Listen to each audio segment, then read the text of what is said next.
Well, we welcome you to Great American Ballpark in downtown Cincinnati, where this homestand continues, the Cardinals and the Reds. And tonight we're looking for your help, trying to raise money for the Reds Community Fund in our annual Reds Telethon tonight. And yes, we have baseball, the Reds and the Cardinals.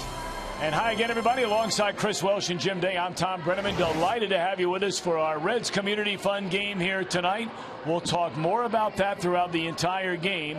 On the field, a rematch of what was an outstanding game won by the Reds last week, 1-0 over the Cardinals. It was Anthony DeSclafani against John Lackey, and that's our matchup tonight. Well, the whole series last week in St. Louis seemed like it turned out to be a pitching series, dominated series, and then the games decided by home runs. But last week when Anthony DeSclafani took them out, there was a big crowd at Busch Stadium. I mean, they were falling out of the aisles. They wanted to see the Cardinals come out and crush the baseball. Well, DeSclafani would have nothing to do with that. He had an outstanding outing, 7 innings of shutout baseball. He struck out 3 in that game, and he really never gave the Cardinals a chance to mount any kind of threat at all. He was around the zone and really got to use his defense. And John Lackey might be pitching better right now, Chris, than at any point in his outstanding career. Well, you would look at it and say absolutely yes, but if you look even deeper into the numbers, you say heck yes, because he really is. He's throwing a lot of first pitch strikes. He's being very efficient. He was super efficient his last game against the Reds. They made a lot of first and second pitch outs.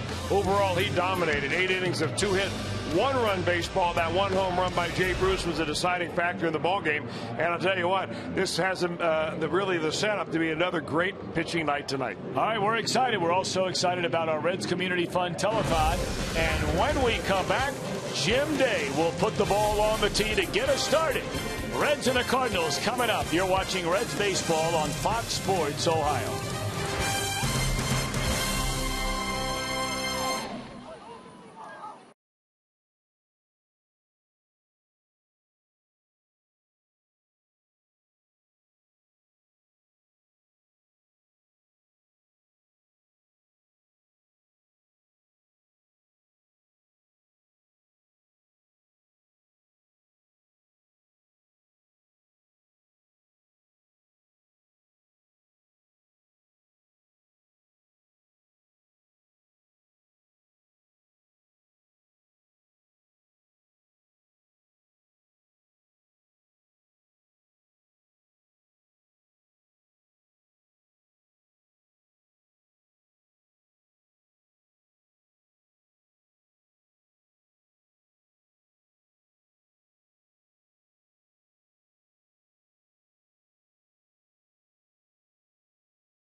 Regional Tourism Network. Stay close to CincinnatiUSA.com.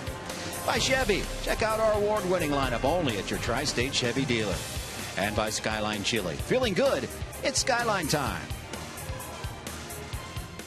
Great evening for the Reds game against the Cardinals tonight. First pitch will be around 82 degrees, falling into the 70s this evening. No rain, few clouds, so you'll need the shades to start, but temperatures will be around 72 by the end of the game. Let's go Reds. I'm Jim Day. I'm at the Handlebar at the Riverfront Club. It's the 3rd annual Reds Community Fund Game, and we are seeking your help tonight to help the youth in Reds country. If you can donate $5, $10, $50, $75, or if you have the means to get involved with our MVP bags tonight that we are offering. For a $100 donation, you can get a drawstring backpack, a Reds replica batting practice pullover, which is very cool. This 1990 World Series replica ring is off the charts. A Reds Community Fund hat, a Reds promotional bobblehead, either your choice of Brandon Phillips or Billy Hamilton, and 2 view-level tickets to a future Reds game. If you'd like to bump it up to $200, you'll get all of those items, plus an autographed baseball from your favorite Reds player of your choice. We will accept any amount of money that you have tonight. You can pay via credit card, debit card, check, cash. Call 513-765-7700 or log on to reds.com/telethon. We'll be here throughout the entire game, Reds and Cardinals. We're going to give you some baseball, some good Central Division rivalry baseball, and helping a good cause. On the other side, it's the lineups and first pitch. Tom Brenneman and Chris Welsh with all the play-by-play action of Reds baseball. In addition, they'll be talking about a very impressive streak. Reds and Cardinals are next.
Reds have taken a field in the opener of 3 against their Central Division rivals, the St. Louis Cardinals. And talking about an impressive streak, how about this? One of our storylines brought to you by El Canal. Of course, the Reds took 2 of 3 from these Cardinals, Chris, last week in St. Louis. And they wrapped it up by going 22 consecutive scoreless innings. That is tied for the longest streak since June of 1968. The longest is 25. They're trying to better that tonight. You got to go all the way back to 62, 63. And the man trying to do that is Anthony DeSclafani. Hey, well, what's wrong with just running it right on? Maybe another 8 or 9 innings tonight. That's what is on the plate of Anthony DeSclafani tonight. He's 6-7 on the year. He's had some really good games, and one of which we've talked about his very last start, that against the Cardinals in St. Louis. He struggled a little bit at home, and that's where his earned run average has jumped up pretty high. He's got a losing record at home, so he'd like to undo all of that with a good outing against the Cardinals. You know, the one thing you think about when you face a team back-to-back, you think you've got to do something different, something extra. For DeSclafani, believe me, Anthony, you just keep the ball down, you throw your slider on the corners, you change speeds, you do everything you did against the Cardinals. You have another good night tonight. Let's take a look at Mike Matheny's starting lineup tonight for the first place Cardinals. They come in 67 and 38. Matt Carpenter, followed by Stephen Piscotty, taking over for the injured Matt Holliday, and Jason Hayward in right. Peralta, the shortstop. Brandon Moss, they just got him from Cleveland. He's at first. YADIER Molina catching. Wong, Grilchick, and Lackey, the latter third for the Redbirds. That was quite an accomplishment. The Reds winning 2 out of 3 in St. Louis last week. Their first series victory in St. Louis since September of 2011. Ball 1 to Matt Carpenter. We're underway. Carpenter at 261, 13 home runs, 52 batted in. It's a ball and a strike. Ted Barrett working behind the plate tonight. Ben May, the umpire, at first. Scott Berry at second. James Hoy, the umpire, at third.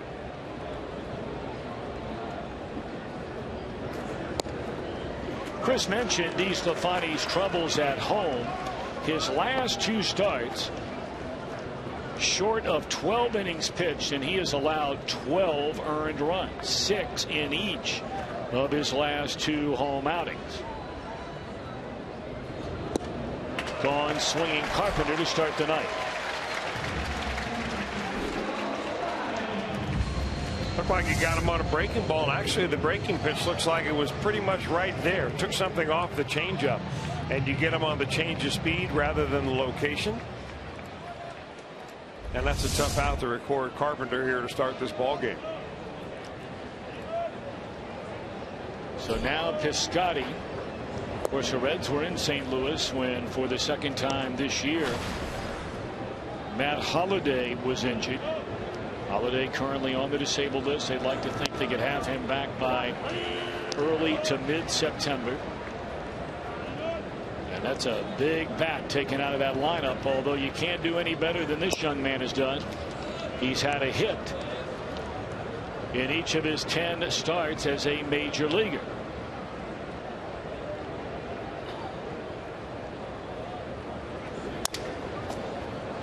This will not be a hit his first time up. 2 away.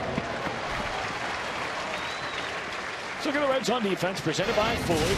Hamilton in center, Bird in left, Jay Bruce in right. The regular infielder, Frazier, Suarez, Brandon Phillips, and Joey Votto. And Brian Pena hanging the signs for Anthony DeSclafani, his 21st start of the year. This is the 6th game in a row the Reds have used a rookie starter on the mound.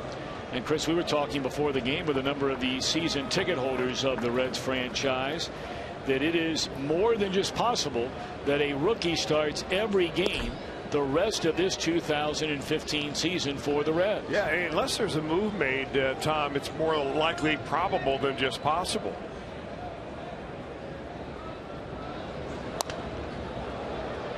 Tell you what, though, man, there's a lot to be excited about when you look at this group, along with a group that's on its way up. Robert Stevenson, the #1 prospect in the Reds organization, recently promoted to AAA, was named the International League's Pitcher of the Week. He's undefeated so far with the bats, and you wonder, might we see him before this year is over? I certainly hope so. I mean, just from a personal standpoint, who wants to see the young arms coming up out of the organization? If he keeps pitching the way he does, it's hard to keep him down there. Back up through the middle, a 2-out single into center field by Hayward keeps the opening inning alive for Johnny Peralta. You know, Tom, you bring up an interesting point with all the rookies in the Reds rotation. It's an unusual dynamic because you have a veteran ball club as far as your everyday players, guys that you run out there every day, with the exception of EUGENIO Suarez. And I think his rookie status is gone anyway. Maybe not, but I mean, everybody else is much a veteran out there, and you've got all these rookie pitchers. So I don't think I've ever seen anything quite like this, where, you know, you deal up some pretty good innings out there. This ball club should get you some runs, and they may have some fun here. Well, there's nothing like watching young pitchers come up together, especially if it's a talented group that has a chance with a lot of success, and I think everybody would agree starting really of all the young pitchers with the man who's on the mound tonight. I mean, he's the seasoned veteran now of this group, if you will, making his 21st start of this season. Yeah, only because he had 5 starts last year makes him a veteran.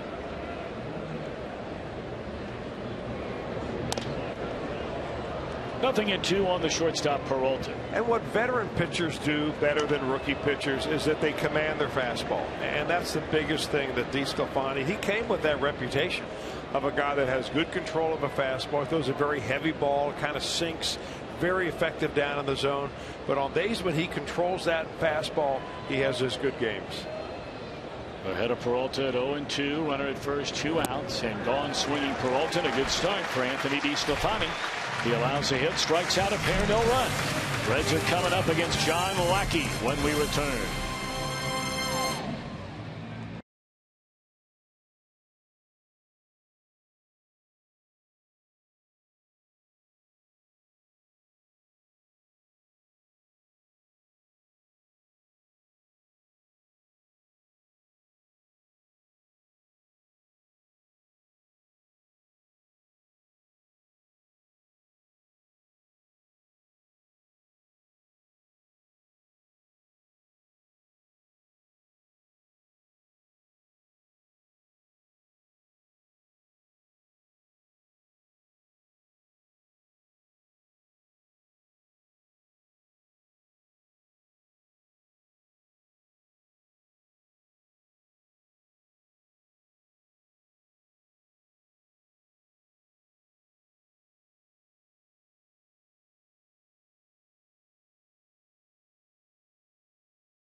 The Reds have won 47. They've lost 56. It's presented by Meyer.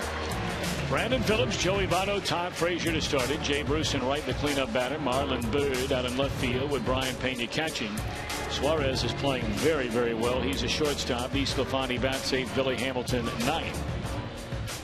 John Lackey makes a 376th regular season start of his career. He's won 161 times, but as we mentioned a moment ago, right now he's on a run where maybe he's pitching better than he ever has. Yeah, and the reason he's doing that, you can just look right here on this little list of where he does with his control. I mean, he throws a lot of strikes. He's getting a lot of easy outs.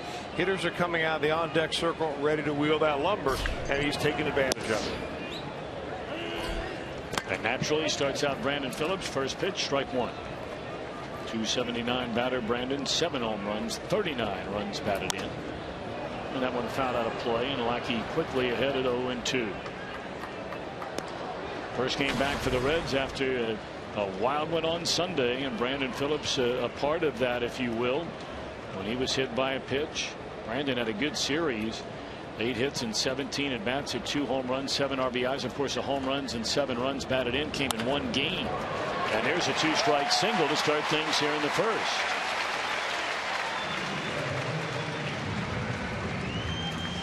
Well, you get guys on base in front of the Reds' heart of the order the way they're swinging the bats right now. And indeed, IGS brings the energy with this group. Take a look at what they have done here of late.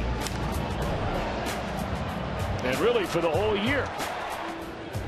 With Jay Bruce's hot bat over the last month and a half, Joey Votto, the hottest hitter in the league since the All-Star break.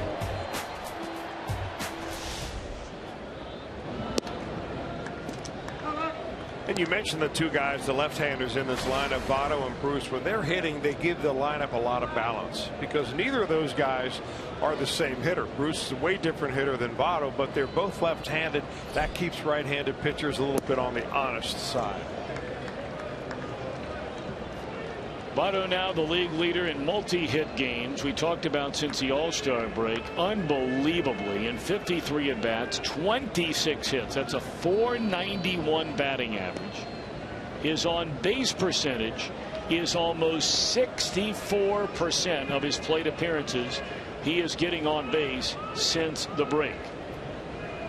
And, of course, for the first time in a long time, Votto did not play in the All-Star game. And meaning when he was healthy enough to have been a part of the All-Star team. Short left center, and this is going to fall in a hit. So even when Votto doesn't hit it hard, apparently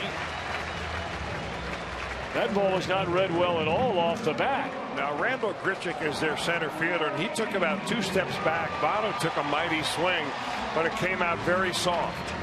And when Grichuk went back, that ball fell into shallow left center field. Got him on, I think, the inside of the bat a little bit. Yep, got him in on the trademark.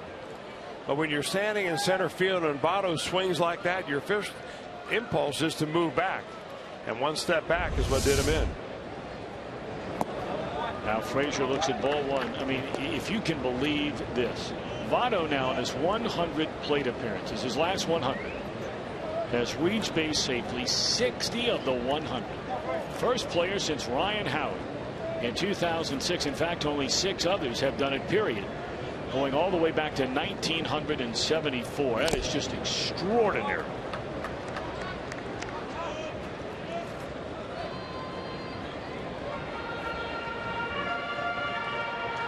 Those are Barry Bonds type numbers. Yep.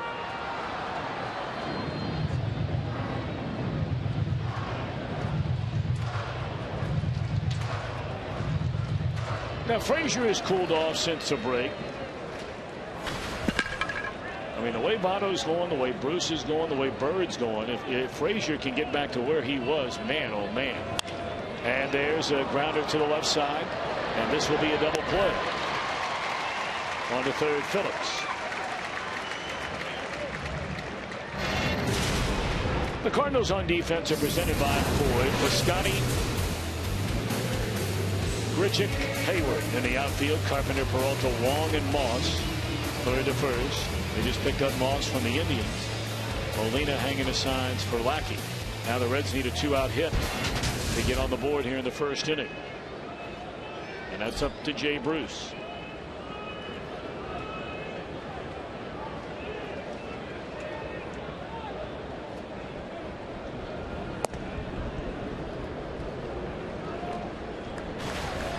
Bruce 17 home runs, 60 runs batted in, 26 doubles. That is second on the team only to Todd Frazier's 30. 2-0.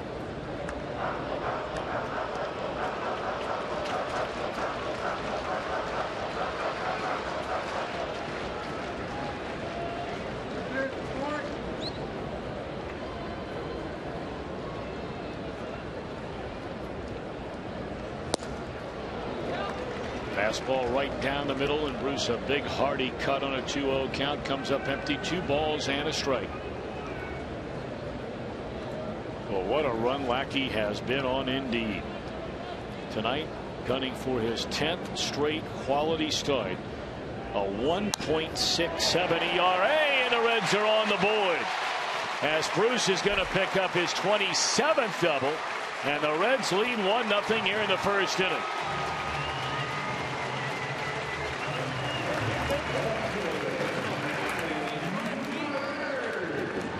I think that hit was a little more than just luck by Jay Bruce. He really brought his hands in as he swung through that inside pitch and hits it very deep. That's the way Votto hits him, right out of the catcher's glove. And Lackey visibly upset after giving up that 2-out RBI base hit.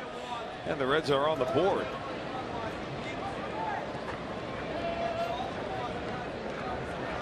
Well, now Marlon Byrd, 18 home runs, 38 batted in. Well, he'd like to have that pitch back. It looked like Lackey left the breaking ball right in the middle of the plate, and Byrd fouls it away.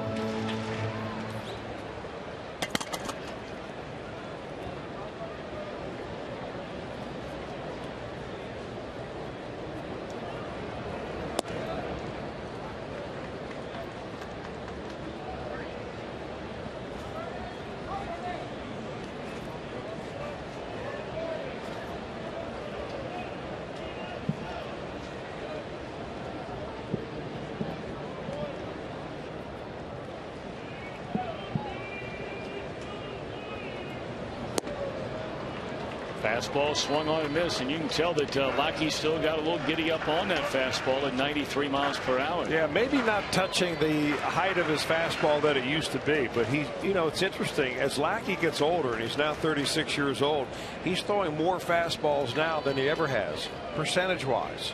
You would think it would be the opposite, that he'd start going to the breaking stuff, but not so.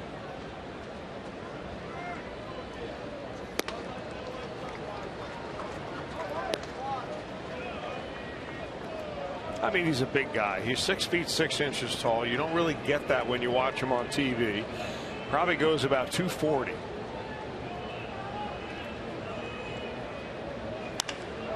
That ball hit hard into deep right center field, and this ball is off the wall, just missing a home run. Scoring is Bruce, and 2-out doubles by Jay and Marlon make it 2-0 Red Legs. Well, you thought that maybe Marlon Byrd would like to have that breaking ball back, the one he fouled off very first pitch. Well, he got it, because there's another tumbler right there. It really didn't do not much but roll up there. And Byrd gets a breaking ball about waist high and laces it into right center field. I thought that ball had a chance to go out of here, but it just didn't have enough height.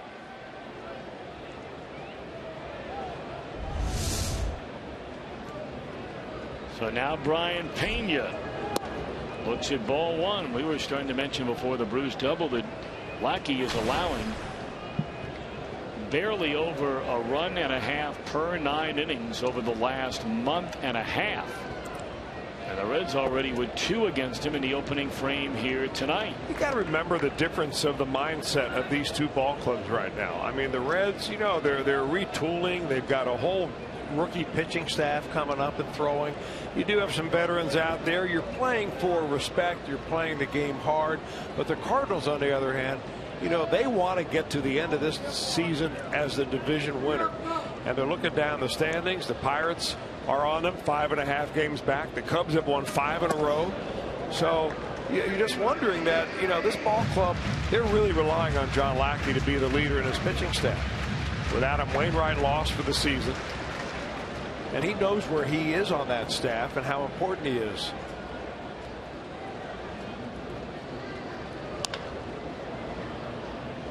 Well, you can't do much better than Mike Matheny has done. Of course, he grew up just outside of Columbus, Ohio, born and raised.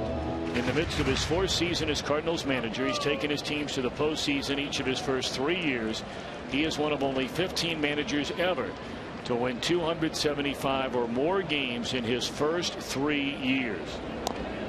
I mean, right now he has the 6th quickest, as far as his tenure is concerned, to 300 wins as a manager in the history of the game. Everybody wondered, you know, what would the Cardinals be like when Tony La Russa walked away? I mean, they've been as good as you can be for the first 3.5 years under the man who took his job.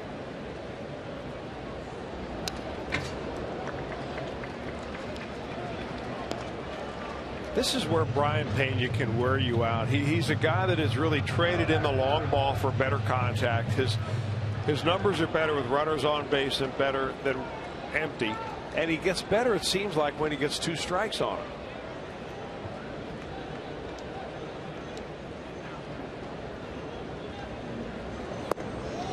And there's ball 4, and this inning will continue. The 7th man at bat will be Eugenio Suarez. But not before the pitching coach Derek Lilliquist will come out to try and settle things down a little bit. He's thrown 25 pitches on the night, Lackey, and I'm just doing this out of my memory. I probably have it written down on my old scorecard. But I got to think that Lackey probably got through the first 3 innings of his game against the Reds last week in St. Louis on about 25 pitches. And here he's only got 2 outs. Well, if you're just tuning in, the Reds put the first 2 on with base hits, but then he got a big double play ball off the bat of Frazier, and you're thinking, oh, are you going to be able to do any damage with 2 outs? 3 in a row have reached. RBIs by Bruce and Byrd, a walk to Pena, and here's Suarez. 301 batter, 5 home runs, 21 batted in. The young man has been very, very impressive in this his first season as a Red, taking over for the injured Zach Kozar. Strike 1.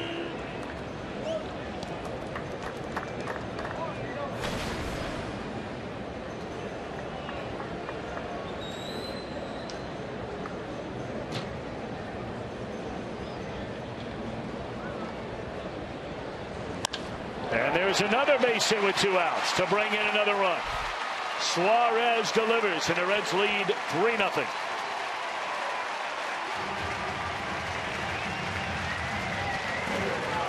This young man just continues to impress, Mr. Welsh. He can swing in the bat. There's no question about it. He's got a very smooth and very simple swing. Gets a foot down and just throws that bat head.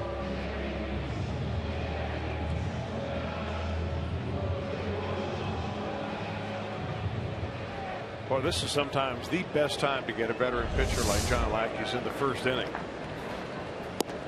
Well, the pitcher batting 8th, that's DeSclafani. He has 7 hits and 36 at bats, so he's not an easy out. Has 2 runs batted in, has a double.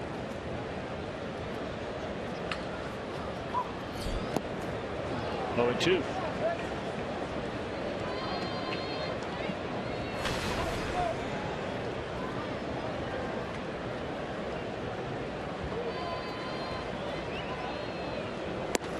Inning over, and Lackey walks off in great frustration. The Reds get 3 hits with 2 outs to score and lead 3-0 at the end of 1.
Community Fund Game Telethon, and here's how you can get involved. Reds.com/telethon or call 513-765-7700. We will take a donation of any amount. If you donate $100, you'll get an MVP bag. You see the items that you will get in return. If you want to take it to the next level, premium MVP bag, $200, you'll get all of those items plus a signed baseball of the Reds player of your choice. Some of those quantities are limited. If you want big name players, get in as soon as you can. We're up here in the Handlebar at the Riverfront Club, and I tell you what, we're creating success stories through the Reds Community Fund and the Urban Youth Academy, and there are so many success stories to be told. We told some of those on the Reds Live pregame edition, and just to give you an example, Tom and Chris, of how much this means to people donating. We had a call from a local umpire. His name is Paul. We'll go with Paul because I know he's not doing it for recognition. And he gave the $100, and then he just paused, and he started breaking down. His voice started trembling and said, I want to donate that bag right back to the Reds Community Fund, and I want to put it in the name of Bill Daggy, who's a retired P&G executive who now is the director of the Reds Community Fund and the RBI program. And he said, I just want to recognize the great work they are doing. And he's seen it firsthand being an umpire. I've seen it firsthand being at the Reds Urban Youth Academy. And I can tell you firsthand, and please trust me, the money that is donated tonight will be going to a great cause, and it will be well spent. I can guarantee you that. Well, Jim, we know that to be the case, and some of the numbers, which we're going to give a little bit later on, they have just been staggering. As there's strike 3 called to Brandon Moss. That's 3 strikeouts of the first 5 Cardinals that have come to the plate tonight against Anthony DeSclafani. When the Castellini group, along with the Williams and a number of others, bought the Reds back in 2006. You know, they were partnered roughly, the community fund was, with a dozen neighborhood teams. Had not yet begun to renovate fields. The fund now supports more than 700 teams and has renovated almost 400 fields. And that's not even mentioning the expansion of the Reds Rookie Success League, the RBI program, the match program, constructing that $7.5 million academy. It's incredible what they've done, they being the Reds and the community fund, along with their partners, and really so many of you that are out there watching tonight. And if you're able to lend a hand to continue the work they're doing, I know we very much appreciate it. Molina out on a ground ball to second. 2 gone here in the second with the Reds leading 3-0. You know, Tom, it's not only the renovation of the fields or the equipment that they may buy, but it's getting people. When you renovate a field and you get a team playing on there, you get people involved. You get parents involved. You get neighbors involved. You get coaches that are coming out of, you know, their living rooms. Maybe they gave it up for a few years, but now they feel energized and they get back out there. Just makes the community a whole lot better place. It does, and the pride that takes place in the community. And I had a chance this year as a coach of my son's not whole team to play on a couple of fields that have been renovated, and the pride in the community of having oftentimes what was an eyesore in the community, and now all of a sudden this place, as you mentioned, Chris, where families, even if you don't even have a kid playing, one of the games we played one night, there were just people that live in the neighborhood that came out to watch a bunch of little kids play baseball. I mean, it couldn't have been better.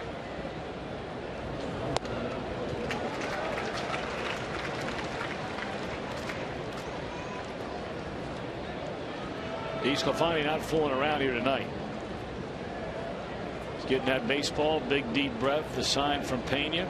It's the first time he's taken any time at all in between pitches, and now the 1-2 to Wong, pulled foul.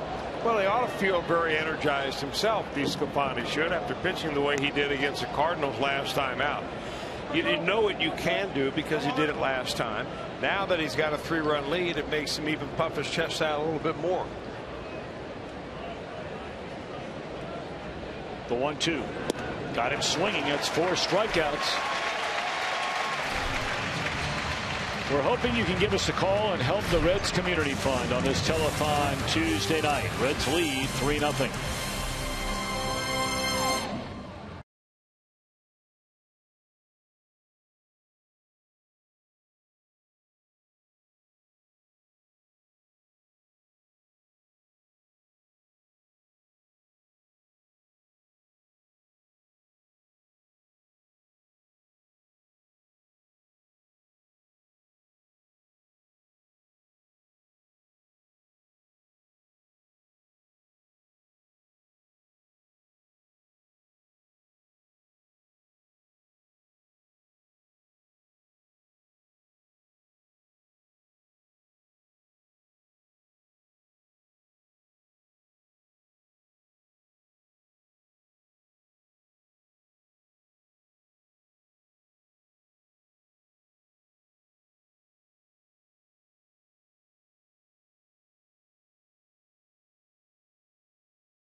We're proud to team up to offer you a great value when you come to the ballpark. It's called the Kroger Meal Deal. You check concession stands around Great American Ballpark.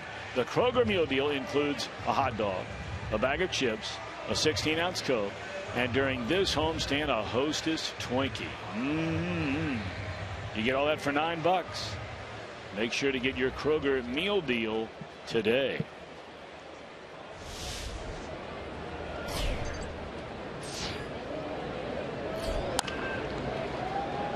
Billy Hamilton, first pitch swinging to begin the Reds' second inning, is thrown out by Kolten Wong.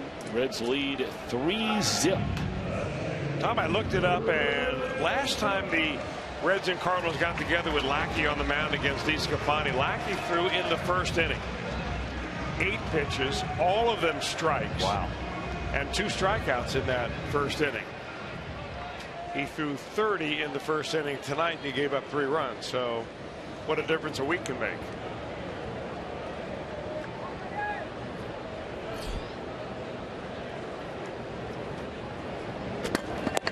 You know, he's a guy that is very efficient with his pitches this year, and I think hitters around the league know he's going to throw pitches for strikes, so they come right out and they swing.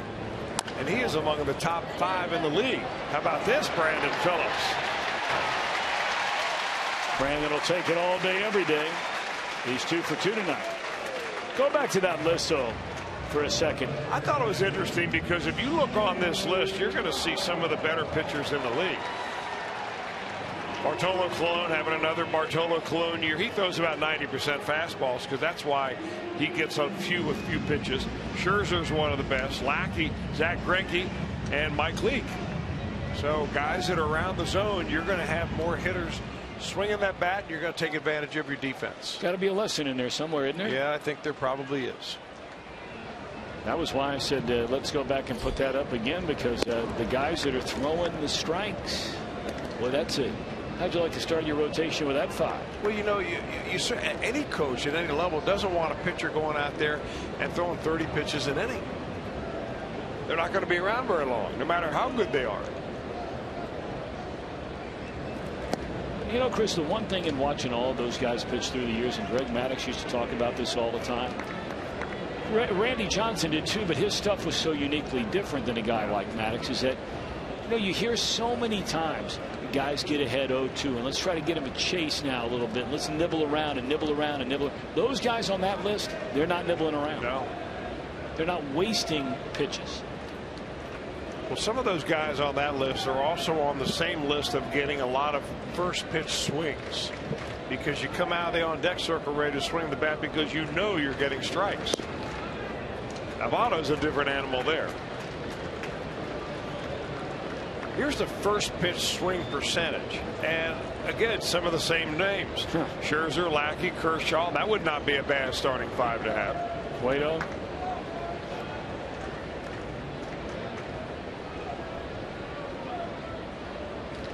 I take that group over the first group. You know, interesting, because Lackey doesn't look like he should belong on that second list. All those other guys are power pitchers, lots of strikeouts, guys who have a put-away pitch. Lackey really doesn't have a put-away pitch, but he this year has figured out a way to get a lot of hitters out and has done it very efficiently.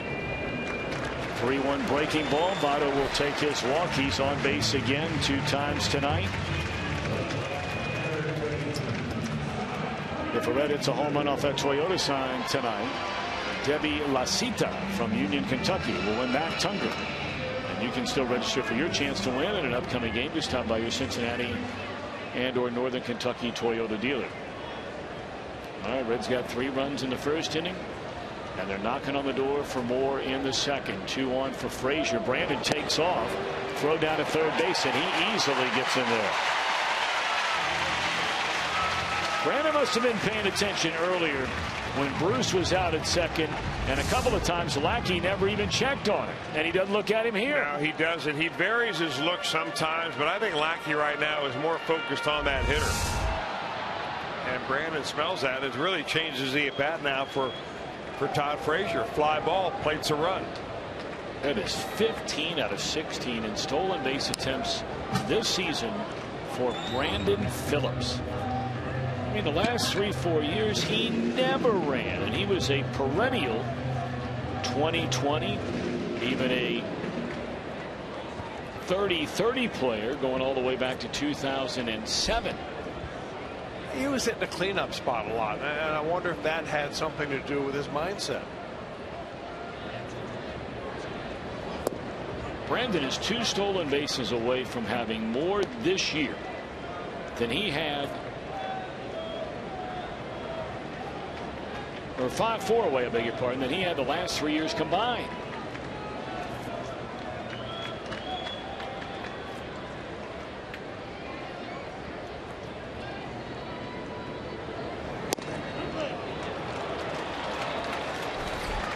Two away in the inning.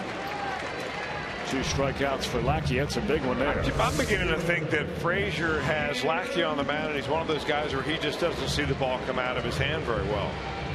He struck out twice in 3 at-bats last week against Lackey, and he's made 3 outs and 2 at-bats here tonight.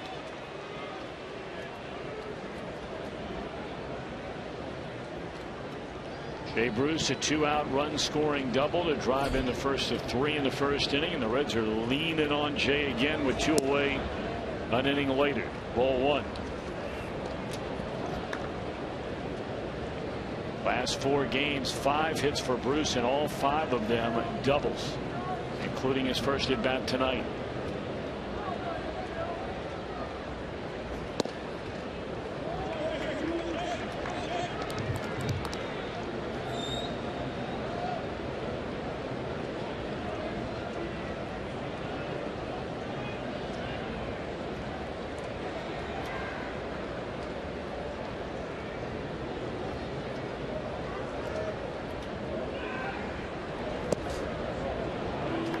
Well, let me ask you, Chris, I've noticed it in between every pitch. Mike Matheny is going through a series of signs with his catcher, Yadier Molina. Molina's been around a long time. Lackey's been around a long time.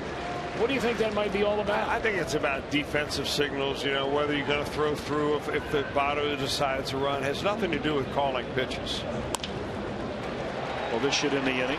Long out in short right field. The Reds leave him on the corners. We go to the 3rd. The Reds lead by 3.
Our lows never stop improving.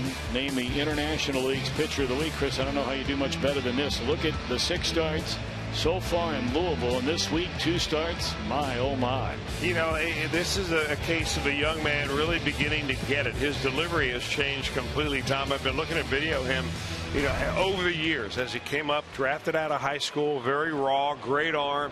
But what the work has been done by the Reds minor league pitching coaches with Robert Stevenson and where he is right now, it is just amazing. And he's got a repeatable delivery and a rocket arm, and that's a great combination. Randall Grichuk 12 home runs, 288 batter. They are very impressed with this young man. He figures to be a regular in the Cardinals lineup for many, many, many years to come.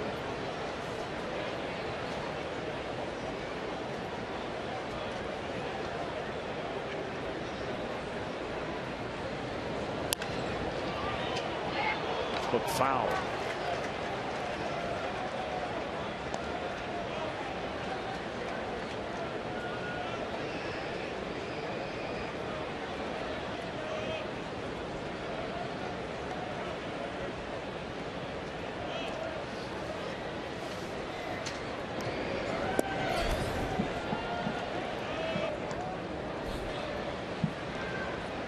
DeSclafani is allowed one base runner. That was a 2-out single by Hayward in the first inning. Grichuk to be followed by the pitcher Lackey, then back to the leadoff man Matt Carpenter. Reds scored all 3 of their runs in the opening inning.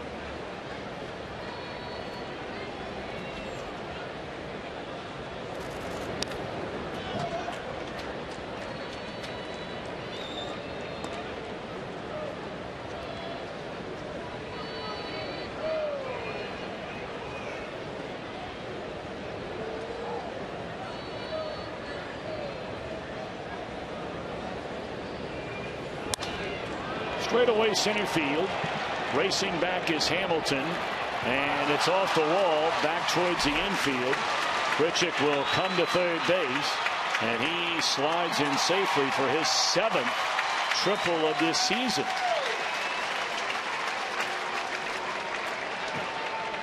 Well, he's a young man that can really hit a fastball, and he combines a pretty good bat speed with foot speed on this one. He actually got that ball a little bit on the end of the bat, sending Billy Hamilton all the way off the wall. And as the play developed ahead of Grichuk running around second base, he could gauge where Hamilton was, where the ball was, whether he was going to go to third. You don't see too often a leadoff triple. A lot of guys hold up at second base if there's any doubt at all whether they can get there or not.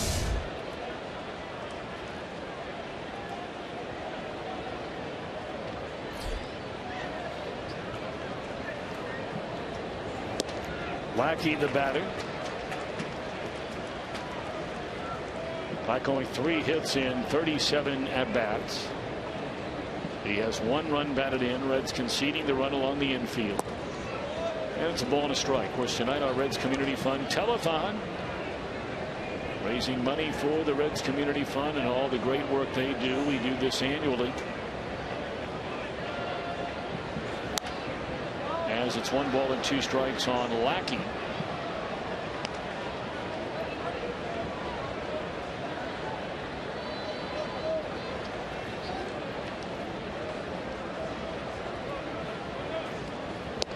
That's a strikeout for the first out of the inning. A lot of folks answering the phones, volunteering their time to help us here tonight. If you would like to donate an MVP bag for $100, a drawstring backpack, a Reds replica batting practice pullover. Those things are sweet. So is that 1990 World Series replica ring. You get a promotional bobblehead, either Billy Hamilton or Brandon Phillips. A Reds Community Fund hat. You get view level tickets to a game. A premium MVP bag is $200, and in addition to the MVP bag, you get an autographed baseball signed by your favorite Red.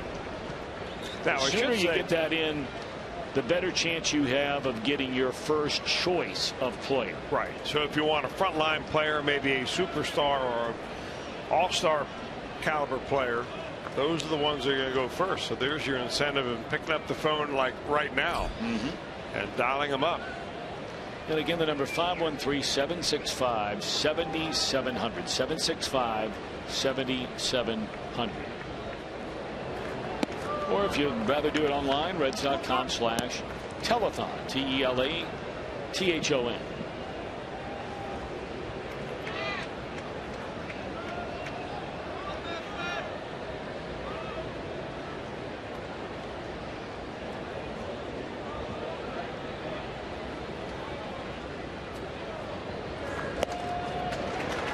1-2 strikes on Matt Carpenter, who struck out his first time up. Boy, you rarely see Carpenter go out of the strike zone like he did right there to chase that fastball. Mike Matheny really experimenting with his lineup a little bit, moving guys around here and there. They had Kolten Wong leading off when the Reds were in St. Louis last week. Carpenter hitting second.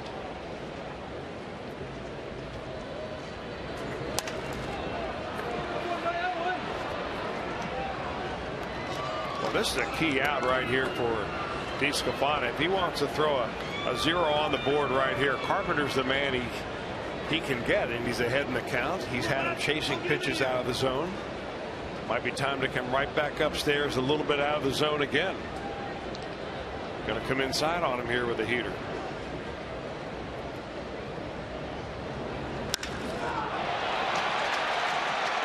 That ball launched into deep right center field, and Carpenter plays long ball for the 14th time. He hits a 1-2 pitch to the seats to make it a 1-run game.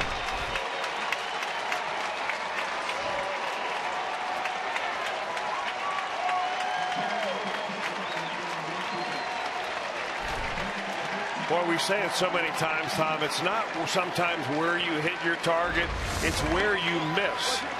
And look where this pitch misses. It's in the zone, right down the center of the plate. Now, when I'm talking about going up the ladder, I'm talking about chin high, up out of the zone. And I think he wanted that ball a little bit more inside, and Carpenter makes it a 1-run game.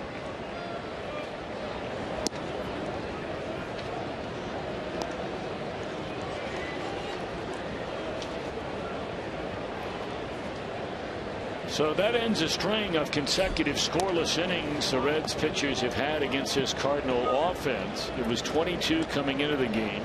It went to 24 after a scoreless pair to start it. But Carpenter changes all of that.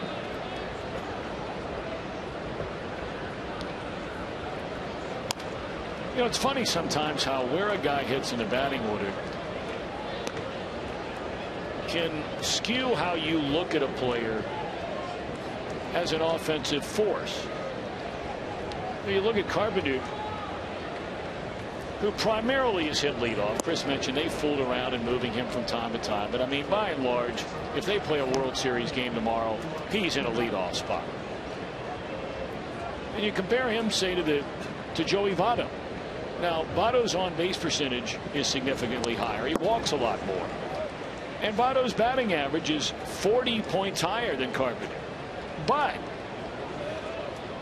there's only 5 home run differential between the two. Carpenter has more runs batted in, and that's hitting primarily out of the leadoff spot. Carpenter has more doubles than Joey Votto. And so, you know, you wonder what would Carpenter's numbers look like if they decided to hit him third in a lineup. I mean, my, oh my. There's strike 3 called, and I don't think that Scotty agreed with that pitch at all, that call at all.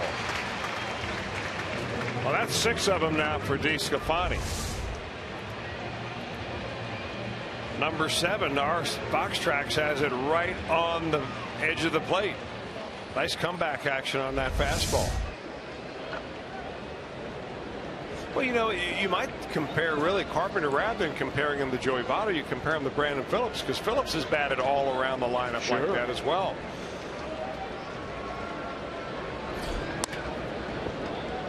It's a ground ball to the shortstop, and Hayward thrown out. But a triple by Grichuk starts it, and he scores on a 2-run home run by Matt Carpenter. A 3-2 Reds lead.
are up here manning the phones. And right now there are members from the RBI softball team here in Cincinnati that are manning these phones, including Ashley Larkins, who's a former RBI softball standout. She's now an RBI coach and volunteer. And these young ladies that are up here are also scholarship winners of the RBI program, which stands for Reviving Baseball in the Inner Cities. Some of the money given tonight is going directly to scholarships. Folks, you out there are helping these kids go to college. It's so much more than renovating fields. It's so much more than equipment. It's about mentoring. It's about educational opportunities. It's about giving people an opportunity in life. And simply that's what it's all about. There are underserved portions of our community. There are underserved kids in our community that don't have the opportunities that others have. We're trying to create those opportunities here tonight. And these ladies manning the phones are success stories. And there are other success stories just waiting to happen. If you'd like to get involved, 513-765-7700. Log on to reds.com/telethon. We'll be here all night taking money. We raised thousands of dollars last year. Let's crush it this year, Reds fans. Reds country, call to action. What a play here by the third baseman Carpenter. I mean, he runs out of arm, as you see, and it's a great scoop at the other end by Brandon Moss. That ball was right inside the line. I mean, by an inch or two. So a hit taken away on that play by Carpenter for Marlon Byrd, and now it's Brian Pena. Reds scored 3 in the first, had a chance to add to it in the second with runners on the corners and 1 now. They did not score. Matt Carpenter, a 2-run home run in the top of this third inning, so a 1-run game. And there's a tapper wide of first. Billy Hatcher still picking it down there.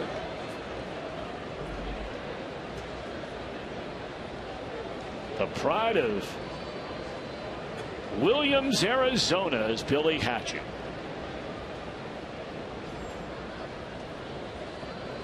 That's cattle country up there near Flagstaff, Arizona. Was a fly ball in the right center field, caught at the warning track for the second out of the inning. Of course, the Reds will be going to Arizona. Their spring training home this coming weekend to kick off a 3-city road trip. 3 against the Diamondbacks, followed by 3 in San Diego, then a 4-game series in Los Angeles. Reds have not seen the Diamondbacks or the Dodgers so far this year. We saw a lot of them both in spring training, but it seems like it'll be a different team now. Having gone several months between you visit them in the exhibition season and come out here in real baseball. It'll be nice and toasty there in Phoenix. Yes, it will. Tends to do that out there in the summertime. Temperatures every day will be anywhere from 105 to 112. Now, you were once a veteran out there. You'll go out there and called many games for the Arizona Diamondbacks, and I could use a couple of tips on how to dress for the heat. You could have people that live there their whole lives. They're not going to have any tips for you on that, young man. Get all your chores done early in the day. Early, like 4 a.m. 2-1 pitch. Straight up in the air, and Lackey will go through a perfect third. And we march on to the 4th. Reds president and CEO Bob Castellini will join us on this Reds Community Fund Telethon when we come back.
I was told by our producer, Josh Hall, to squeeze in a little closer to Bob Castellini, but he must not have been paying attention to this device you have on your shoulder. You just had that baby surgically repaired, did you not?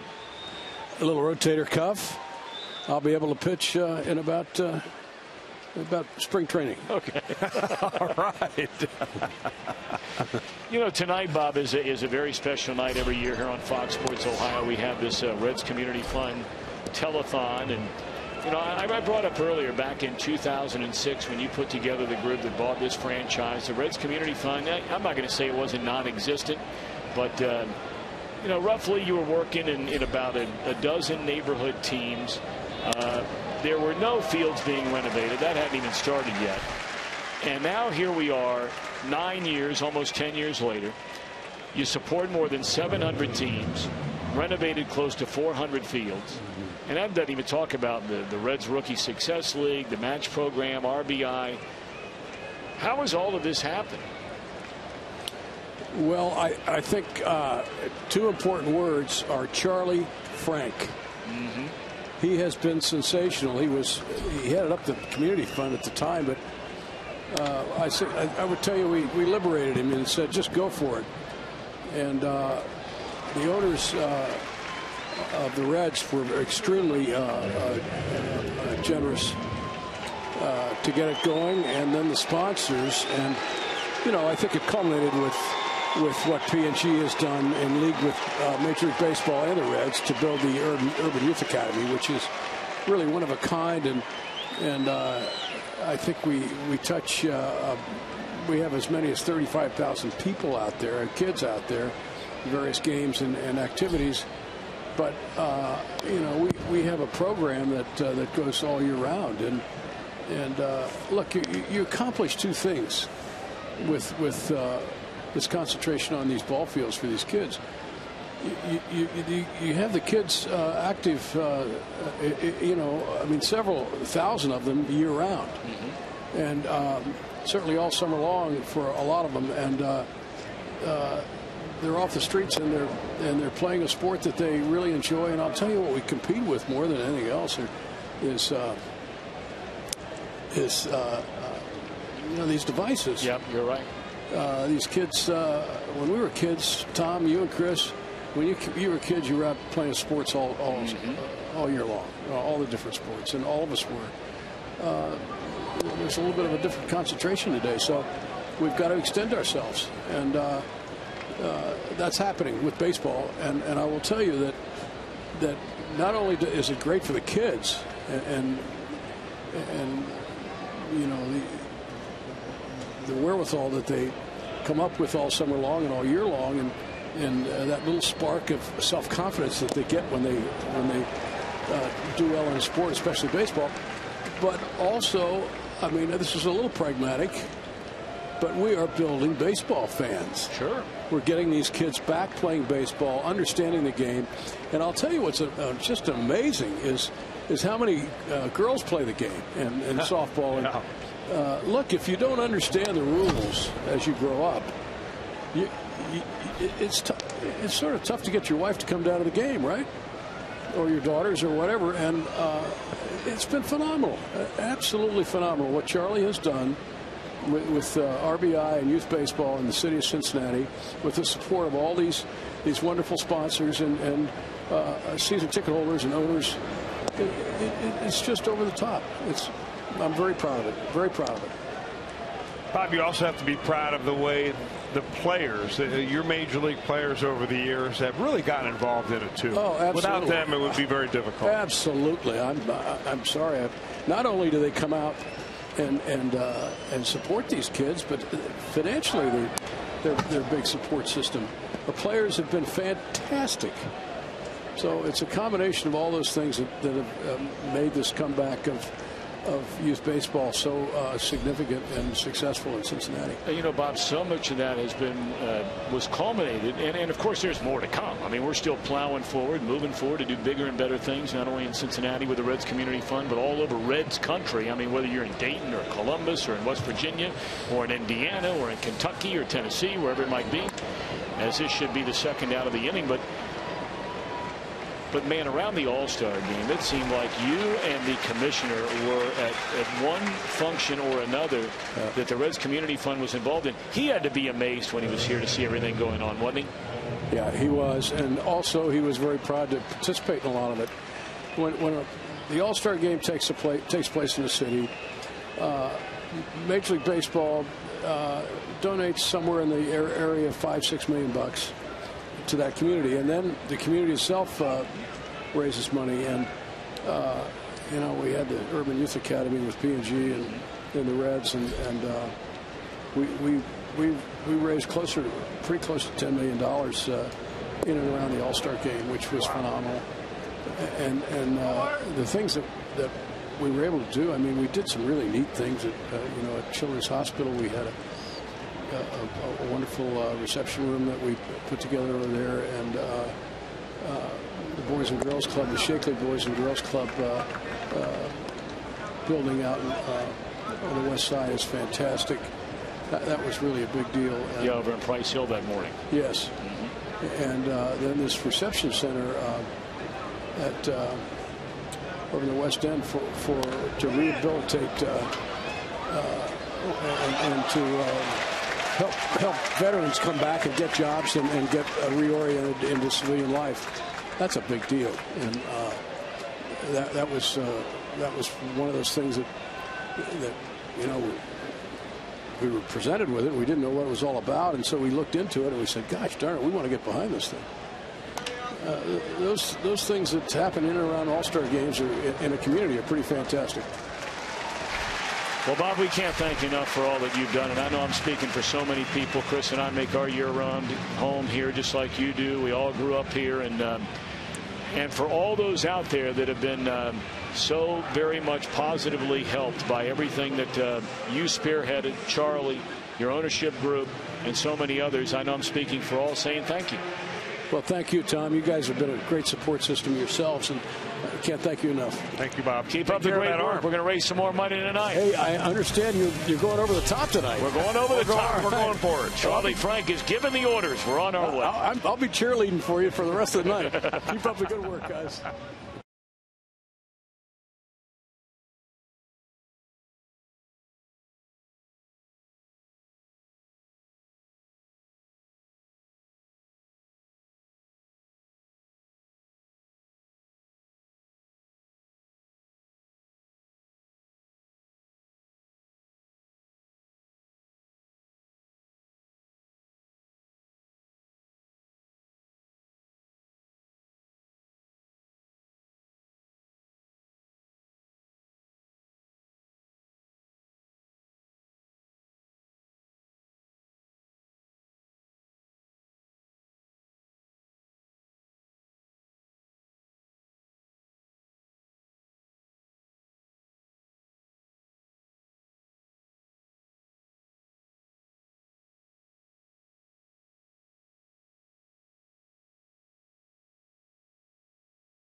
All righty, here we go in the bottom half of the fourth inning. The Reds in the opener of this three-game series own a 3-2 lead over the Cardinals.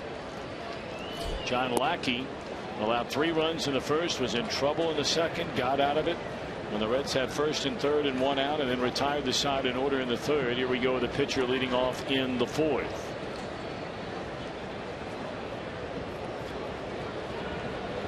These two pitchers were locked up in a 1-run game last week in St. Louis, with the Reds winning that one 1-0. 3-2 last of the fourth inning tonight.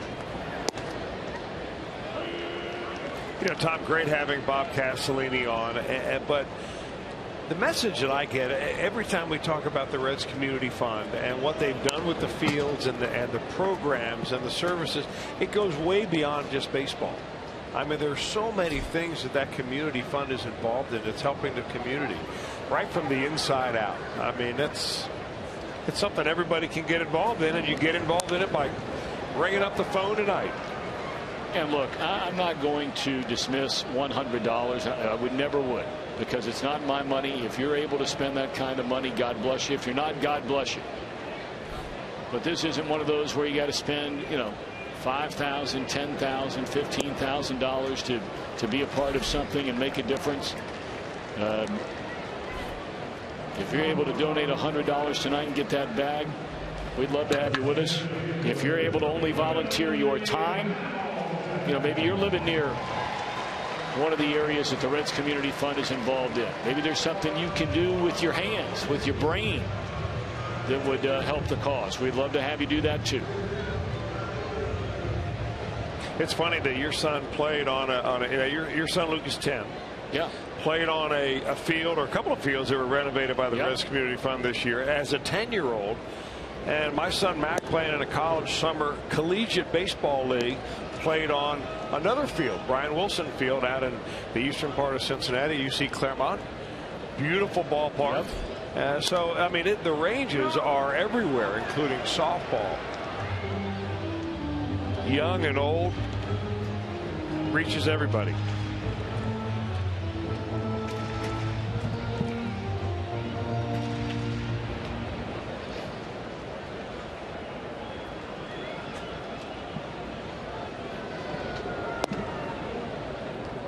Blackie wanted it, and Billy laid off. Nothing messes up an easy 1-2-3 inning worse than having Billy Hamilton on first base.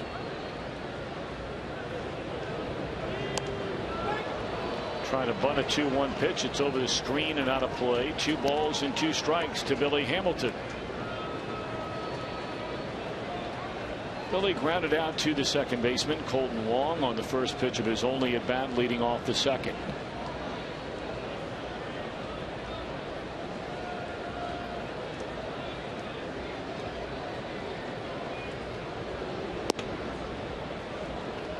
You brought up the Cubs and the Pirates. They were shut down due to rain last night. Cubs leading 3-0 in the third inning tonight in Pittsburgh. And Hamilton lifts another ball into the air.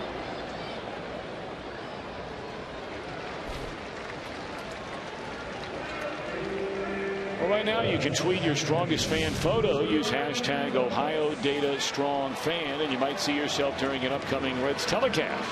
It's brought to you by T-Mobile.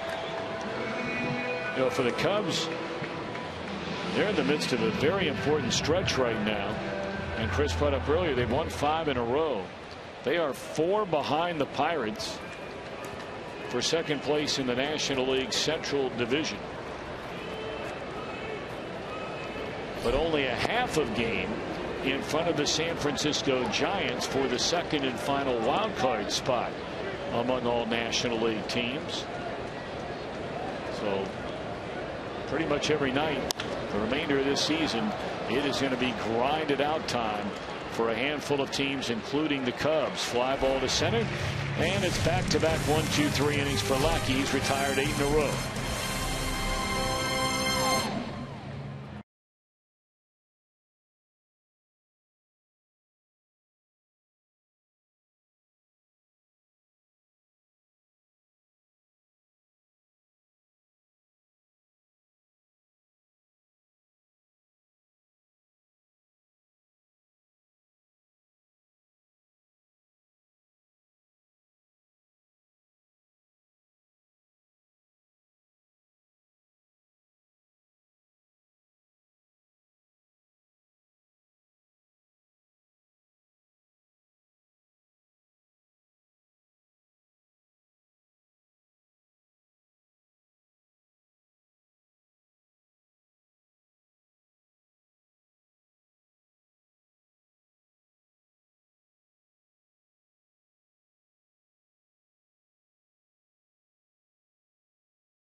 Reds.com/telethon or call 513-765-7700. There are many levels that you can give by. I'm Jim Day, and let's introduce you to a couple of success stories. This is Cameron Satterwhite. He's a former UC standout, a former Reds farmhand.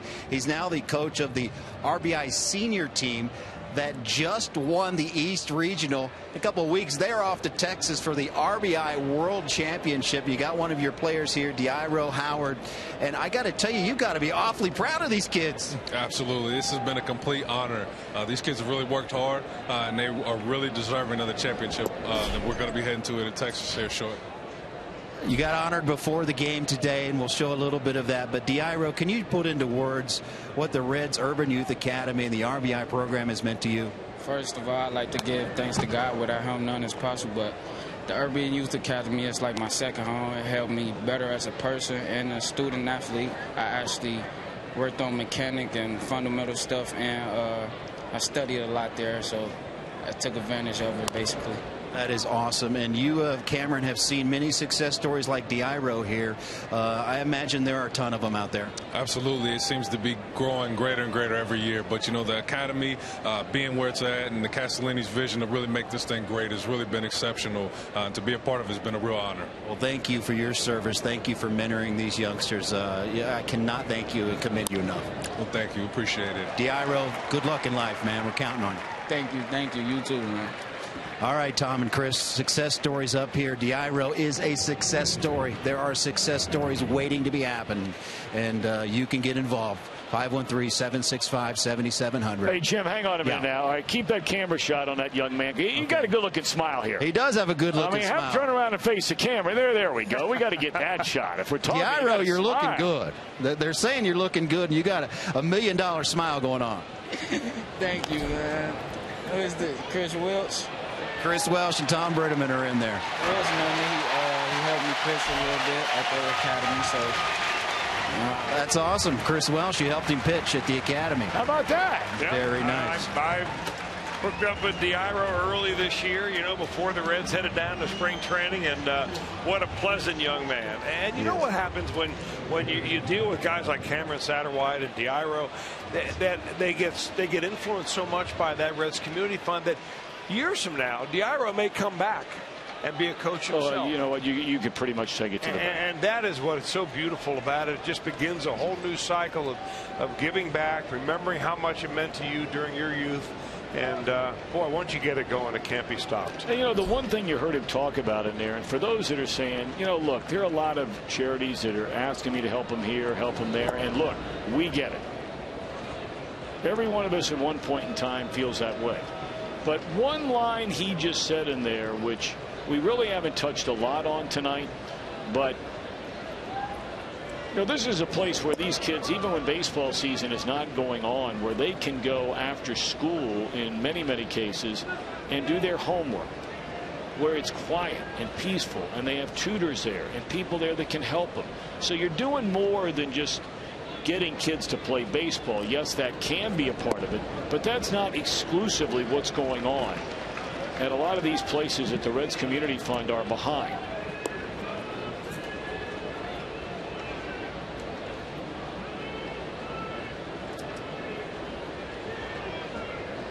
That was a really slick double play there, started by VOTTO, who is always uber aggressive as a first baseman, especially for a right-handed throwing first baseman. This ball came in to get it right away, bare hands, perfect throw. It was a nice catch by Suarez with a running coming on it, and Brandon over to clean it up at the bag. Well, you don't make that play unless you're thinking about it as you're charged into baseball. I mean, VOTTO made his mind up ahead of time based on the lead that he saw Randall Grichuk have, that he was going to go to second base. I love aggressive defense like that. I mean, look what it's done for DeSclafani. Nearly gets him out of the inning completely. Well, this is a guy who got him for the long ball his last time up. Carpenter in the third with a man aboard. Took it from a 3-0 Reds lead to its current 3-2 advantage.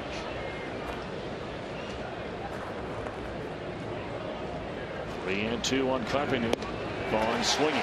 So if you'd like to help, Once more, you can log on to Reds.com/telethon or call 513-765-7700. Whatever you can do, we certainly appreciate it. Thank you.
Town, August the 18th and the 19th. And don't forget, Wednesday, August 19th, stick around after the game, a special post-game fireworks show. That's rare for a Wednesday night, thanks to PNC Bank. Call 513-381-REDS and come down to watch the Reds and the Royals. You know, I'm sitting around trying to figure out and not knowing the Royals schedule, and I'll look at it later with their media guide in our booth. There is a legitimate chance that Johnny Cueto could start one of those games, and they're only here for a 2-game series. He would be slated to pitch on Thursday if he just went back from his first start with Kansas City, which was last Friday. So Thursday would be the day, but of course you figure in off days, and that can change everything. VOTTO will be retired for the first time tonight. Well, if you're running the Kansas City Royals, if you're Ned Yost and you get Johnny Cueto dumped into your lap, and you have a chance to pitch him once every 5 days or push him back when you have an off day. And keep in mind, you only have him for a few months of the season. What would you do? Johnny is on the mound. I mean, as much as I can get out of Johnny Cueto, I'm getting out of Johnny Cueto this year. That means pitching him every 5th day, which will land him on that 2nd day here, right, that the Royals will be in town. Yesterday was their only scheduled off day from now until the time they're here. This ball in the air to right field. And the first 2 retired. Lackey's starting to get on a pretty good run now. 10 in a row retired by Lackey. Yeah, we talked about pitches per inning for John Lackey, where he ranks among other major league pitchers and National League pitchers, and he's in that top 5 category. And other than that first inning, I mean, he's coming right after him. He's now recorded 2 outs in this inning with 4 pitches. Here's Jay Bruce. I mean, he's not afraid to throw strikes. I mean, that's the interesting thing. But you notice where he's throwing them. I mean, he's not throwing them down the middle. He's throwing them at the knees. He's throwing them at the corner. When he comes upstairs, he's staying out of the middle of the zone. And upstairs is actually upstairs, shoulder height, not waist height. You know, the other thing is, watching Lackey more in recent weeks, he's almost falling into that old Leo Mazzoni school of pitching, where every fastball is away. I mean, Leo Mazzoni used to just pound away. Why throw a fastball in unless you get 2 strikes, like you said, Chris, you want to elevate one up and in. Okay, fine. But when you're coming after the hitter to start a count, every fastball tonight has been down and away from the batter. Now right there he throws in, but way in. Not meant to be a strike. Right. If Bruce wants to chase it, go ahead and chase it. Well, you know, why wouldn't you? Because with the way they're calling balls and strikes now, there's more room at the bottom of the zone than there ever has been. With metrics and defensive shifts and so on, your defenses are in better places than they've ever been before. So what is the hardest pitch to elevate with any kind of authority? The pitch that's blown away. Now he's come in 2 in a row again that were never strikes to start with to Bruce. So let's see what he does here when he wants to go. He's coming in one more time. Slider down and in, trying to get Bruce to swing over the top of it. It's funny, Lackey does all this. I mean, he's, as you mentioned, 161 game winner in the major leagues. He's only lost 123. He's really done it without a changeup. I mean, he is a fastball, slider, occasional curve. I mean, like 5 out of 100. And there it is right there. Got him on a breaking ball and a 3-2 pitch. And it's a 3-2 game.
Performance Kings Honda expanded highlights, interviews from the clubhouse, and more. It's Reds Live post game coming up on Fox Sports Ohio. I'm Jim Day. We continue our telethon up here, benefiting the Reds Community Fund. These ladies from the RBI softball program and these gentlemen are manning the phones. 513-765-7700, reds.com/telethon. You can get an MVP bag for $100, and you can also get a premier MVP bag. Lots of goodies and a signed baseball by your favorite Reds player. Some of those quantities are limited, so get in here quickly. Tom and Chris, last year we raised over $50,000, and I am told right now we just hit the $50,000 mark, and we've got a long time to go. Let's crush this, Reds fans. Let's get involved and let's give these youth of our community a chance to play and a chance in life. The MVP bag is a drawstring backpack, a Reds replica batting practice pullover, a 1990 World Series replica ring, a promotional bobblehead, your choice, Billy Hamilton or Brandon Phillips, a community fund hat, 2 view level tickets, and that premium MVP bag is all those items plus a signed baseball by your favorite Reds player. I am up here helping man the phones. If you want to call in and talk to me and donate $5, $10, whatever it takes, I'll talk to you. Let's get it going, Reds country. Tom and Chris, back to you. Amen to that. Good job, Jim Day. Good boy, Jimbo. I mean, you are all over it.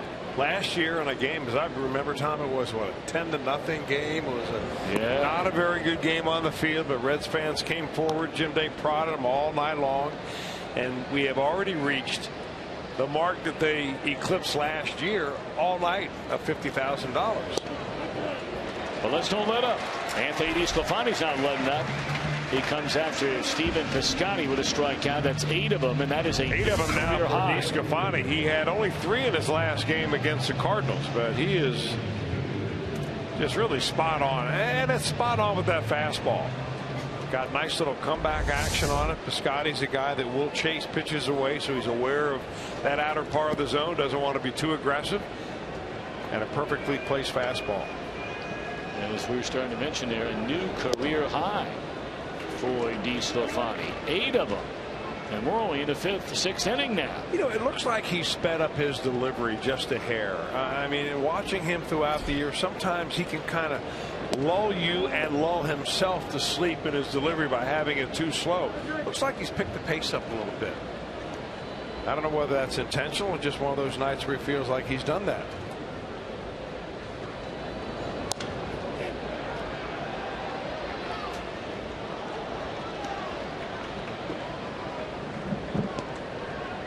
Hayward is singled up through the middle and then bounced out to the second baseman, Brandon Phillips. Actually, that was a ground out to the shortstop with Suarez cheating. And it's back-to-back strikeouts now for DeSclafani to start this 6th inning. And every one he has is a new career high. Pretty impressive when you have him looking. And that is right on the edge of the plate. Little backdoor slider. Boy, I'd like to run that pitch off about 100,000 times. Well, it's a 1-run lead for the Reds. 2 outs here in the 6th, and the always dangerous Peralta settles in. He has struck out swinging and singled into center. Peralta has turned out to be an outstanding pickup by the Cardinals. Of course, it raised a lot of eyebrows. You know, after Peralta 2 years ago was suspended for the final nearly 2 months of the year for PED use.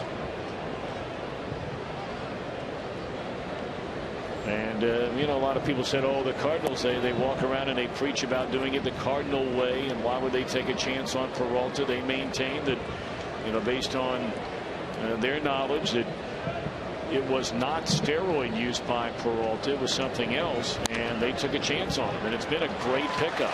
There's a bouncer into right field, a base hit.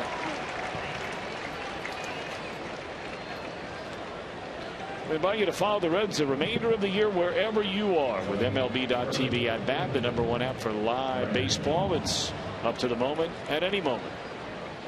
Get MLB.com at bat for your smartphone or tablet.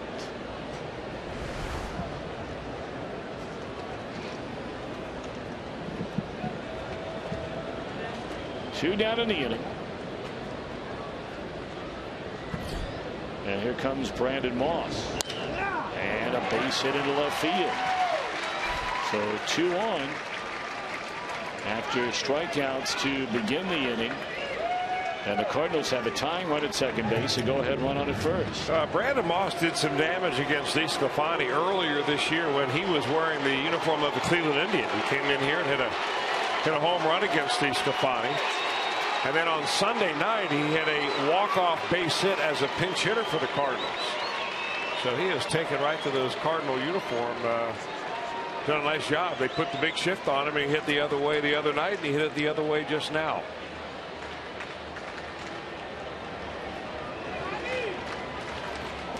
Well, it's a big at bat in this ball game right here and right now, because this is a guy who seems like more times than not, with a game on the line, he delivers the goods. And that's Molina, but DeSclafani will get him to end the inning. Bottom of the 6th coming up. Young man pitching a good one tonight, leading 3-2.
local Ford dealer. Ford, go further. By Meyer. Find more for a healthier you at Meyer.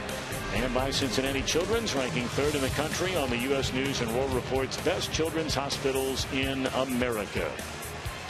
Welcome all those of you watching over at Cincinnati Children's. We are hoping you're having a good day today. We have a member of our regular crew, Tom Seaver, in the hospital tonight, recuperating, doing well. We certainly send our thoughts and prayers to him and his family. Miss you down here, Thomas. Reds lead 3-2. Marlon Byrd leads off against Lackey, who's retired 11 in a row after the Reds had 6 hits, 2 walks in the first inning and a third of this game. So they had 8 base runners against Lackey in the first inning and a third. No base runners since the walk to VOTTO in the second inning.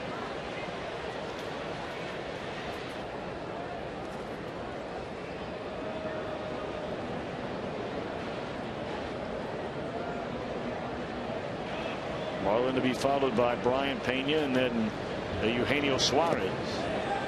And he did not go around on the appeal to Ben May, the umpire at first base.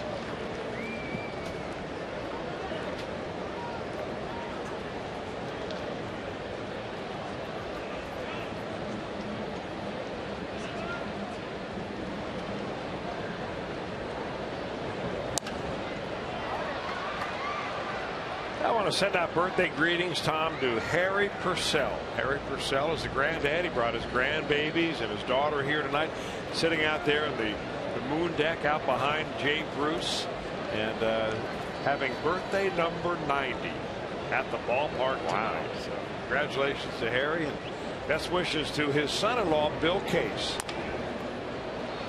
We've talked a little bit about Bill over the past few months. You know, laid up sick. He's got some issues that keep him from coming out to the ballpark, but he is a big fan, big Reds fan, never misses a game. And Bill, we continue to wish you best.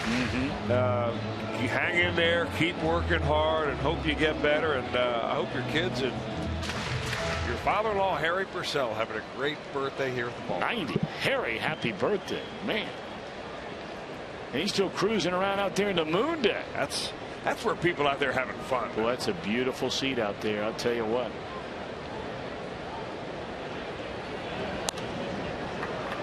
Marlon hanging right in there. He got down 0-2, and Lackey's tried a lot of different pitches to get him to swing and miss or put one in play and make it out, and Marlon has not cooperated yet. He had a big double in the first inning.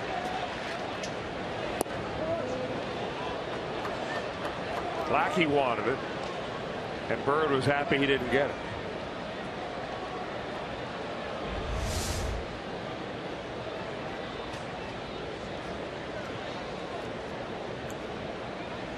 Teddy Barrett having a good night behind the plate.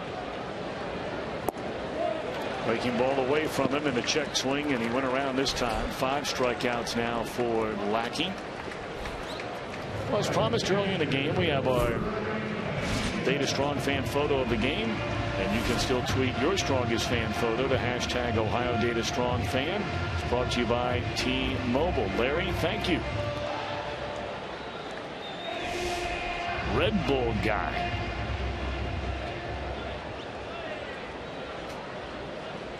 He's awake for those West Coast games.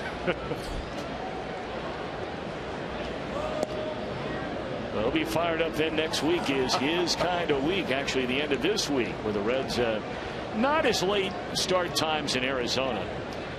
We talk frequently about how they start their games during the weeknights at 6:40 local time, so that'll be 9:40 Eastern time. Friday night, it's an 8:10 start Eastern time Saturday, and then a 4:10 Eastern start on Sunday, and then they get very late in San Diego and Los Angeles. The Giants start later than anybody out west by about 5 minutes. And the Reds won't go there until mid-September. Of course, the Giants have already been through Cincinnati earlier this year. Boy, they steamrolled through here. Yes, they did. They've been a weird team this year. They have gone through some unbelievable hot streaks. At one time they lost, what, 8, 9 in a row earlier this year? So they've been a streaky bunch, but they're right there. Prime time position to try and defend their world championship. They're only 3 games out of first behind the Dodgers, despite their ups and downs. And mentioned earlier, they're only a half game behind the Cubs for the second wild card spot. 2-2 on Brian Pena. And again, Lackey wanting a call that he doesn't get.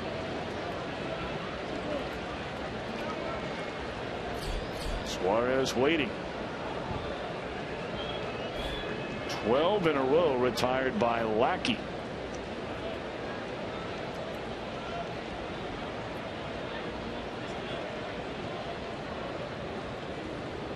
And now the payoff pitch. Short left field. That's how they had him played. 2 out.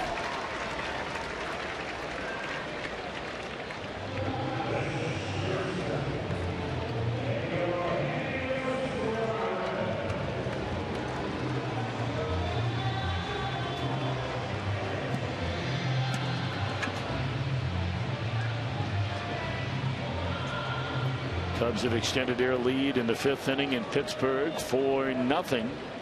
They had a long rain delay to get started tonight in D.C. Nationals in front of Arizona 3-0. Giants 2, Atlanta 1. They're in the bottom of the 6th. Mets have been rolling, although they're on the short end of a 1-0 game in the 6th inning in Miami tonight. They just swept the Nationals over the weekend, did the Mets, to leapfrog Washington into first in the National League East.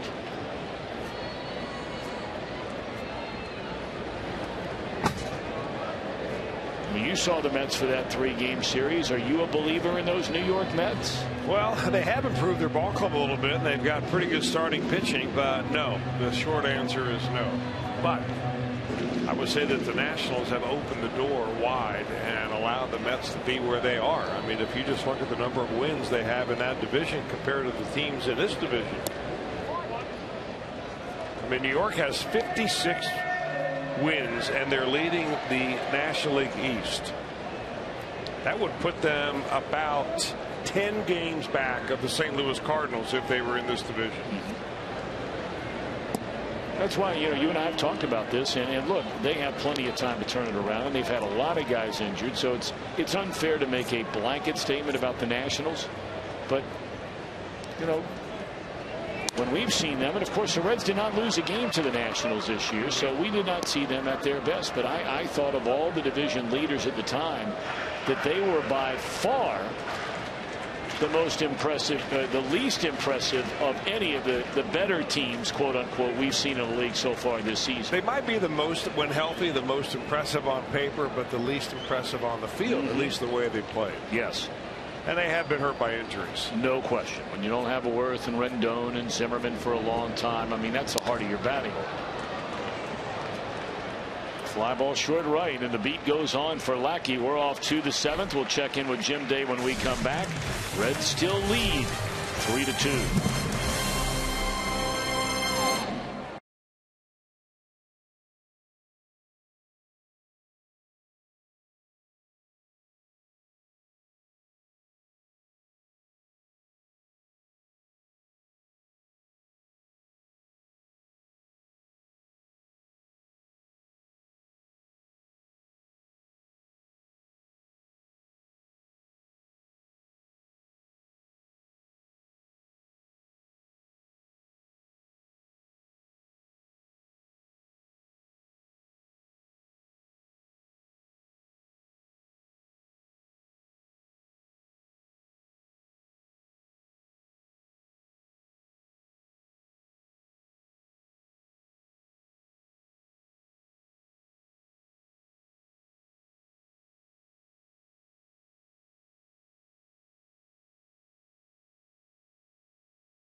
Manning the phones up here and Manning online. Reds.com/telethon 513-765-7700. For a $100 donation, you'll get an MVP bag full of all of those goodies. A premium MVP bag is all of those goodies plus a signed baseball by the Reds player of your choice. You do not have to donate $100 or $200. We'll take $5, $10, anything, any means that you have. We'll take credit card, debit card, check, or cash. I'm Jim Day, and I want to introduce you to a very special young lady. This is Ashley Larkins. She's from Cincinnati. She's a former RBI softball standout. And again, RBI stands for Reviving Baseball in the Inner Cities, but it also means softball, obviously, for the young ladies. Now, tell me about the RBI program and the Reds Urban Youth Academy and how much it has meant to your life. Well, I started a few years ago, and I started my freshman year, and I've had a blast every year, and I wish I could play again this year, but I'm too old, unfortunately. So actually, this year I'm coaching, and I hope to coach and give back to the community as much as they've given me over the past few years. Now, Ashley is one of the RBI scholarship winners in Major League Baseball, and she is attending Xavier University, which we know is a fine institution. I'm going to ask you flat out, would you be able to attend Xavier without the RBI program? I would not. With this money that they offered me and my family, it has helped so much, and I wouldn't be able to pursue my dreams of being a teacher if it weren't for this scholarship. Now, you're turning around and you're coaching now and volunteering at the Academy in the RBI program. You know firsthand, you're a success story yourself, so I bet you're looking forward to creating more success stories for the youth that's coming behind you. That's correct, hopefully. So far I'm seeing a whole bunch of little girls, and they're just full of energy, and it just gives me so much hope for our future. I don't know, they're so sweet. Well, Tom and Chris, she's studying early childhood education. She hopes to be a first or second grade teacher in the future. Again, she's a perfect example, a success story, and she's giving back. And we hope if you have the means, you can give back as well tonight. Great stuff, Jim. Great stuff indeed. And congratulations to her. She should feel very good about where she's going in this world of ours.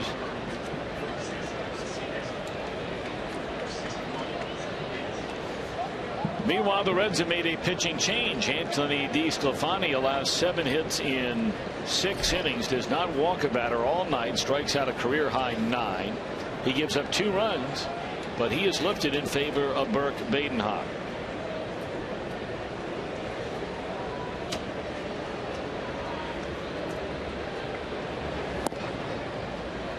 Ball 1 to Randall Grichuk. Won't know until after the ball game. We asked why DeSclafani's out only after 6 innings, 93 pitches. Certainly couldn't be pitch count.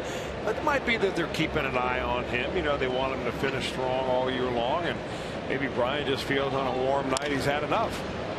Bouncer. They'll go to second and give the speedy Wong, and that's a big out right there. Well, that's a really big out.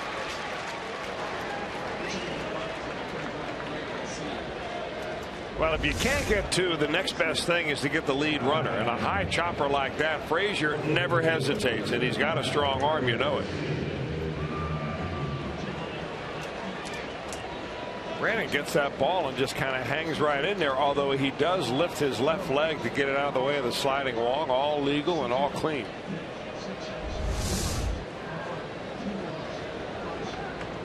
Well, the night is also over for the Cardinals starter. John Lackey is spot in the batting order. Coming up right now, Greg Garcia in from the left side will bat for him, and first pitch swinging, a fly ball out number 2.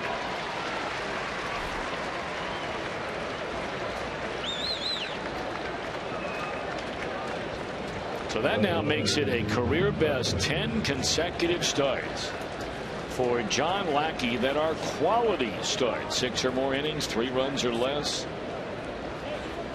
And really all of his problems occurred in the first inning and a third. He gave up all 3 runs he surrendered in the game in the very first inning. His biggest out perhaps of the night came in the second when he allowed an infield hit, a walk. Brandon Phillips stole third. The Reds had runners on the corners leading 3-0. Frazier the batter. He struck out Frazier, and that would start a run where he would not allow another base runner the rest of the night.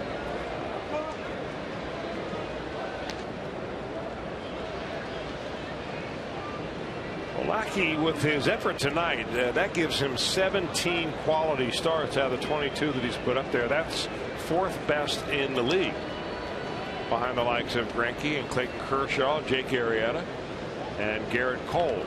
He was tied now with Arrieta and Cole. 1-1 to Carpenter. He drove in both Cardinal runs with a 2-run home run to deep right center field, back into third. Anthony DeSclafani struck him out twice tonight.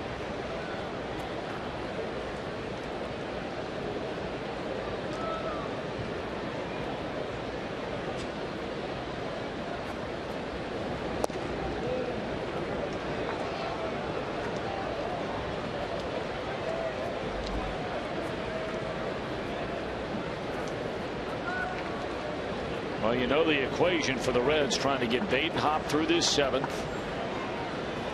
Hoover in the 8th. Chapman in the 9th.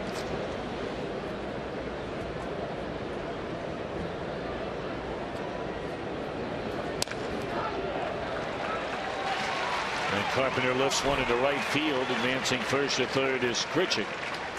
So the tying run 90 feet away. Second hit tonight by Carpenter. And Piscotty coming up.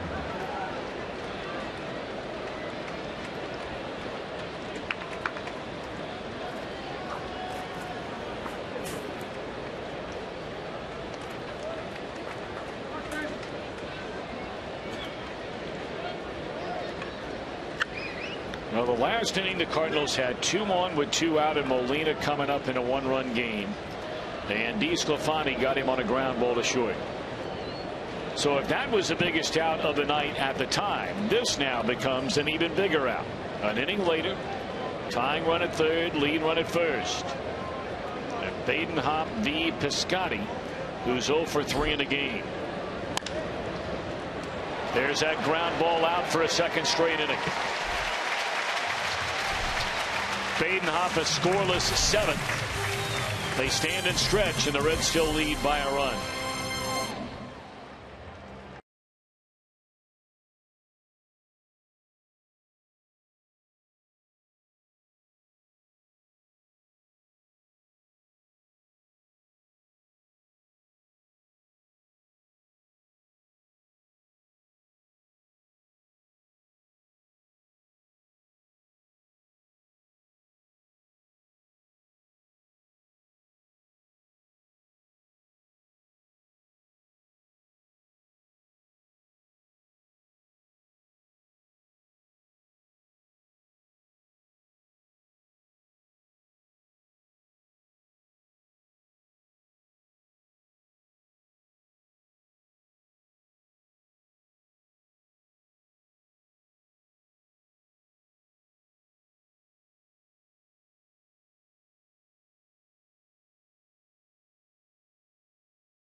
The Reds take on the Arizona Diamondbacks, and you can save with the Reds 4 for $48 ticket offer. Plus, as part of our Super Saturdays, the first 30,000 fans receive a replica Tony Perez statue presented by La Rosas.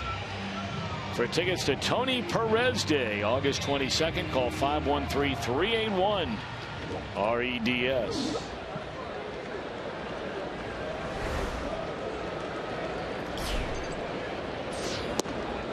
We understand a number of you are waiting on hold, calling the Reds Community Fund tonight for our telethon. Please remain patient.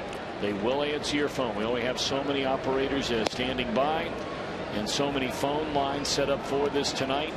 So we appreciate your patience. We certainly appreciate you picking up the phone and calling to donate. They will get to you. That's a promise. Well, the one-time Cardinal skip Schumacher takes over for the pitcher Badenhop, hitting for him, and Seth Maness is on to pitch for St. Louis. Well, it was really nice to hear the round of applause that Skip Schumacher got when the Reds were in St. Louis and he was introduced into the ballgame as a pinch hitter. I mean, they nearly gave him a standing O. He was a full-time player there for a couple of years, a part-time player for a couple of other years, Schumacher was, and had a big impact on the fans there. It only makes sense. I mean, the only time, why would you boo a guy who gave you everything he has? There's a base hit into center field. Just because a guy leaves your organization doesn't make him a bad guy. Maybe your team can't keep him because you don't want to spend that much for a quote-unquote backup player. Schumacher ended up out in Los Angeles with the Dodgers. You know, going back home for him. Now, if a guy walks away from your organization and says a lot of bad things walking out the door, kind of the way Matt Latos did in spring training this year, then you know you can understand why fans would boo him. Yeah, I'm not really saying that they would boo him, but I mean just the magnitude of the applause and the length of it. It was almost like, you know, he was an MVP with St. Louis. I mean, they really appreciated what he gave them in his years there.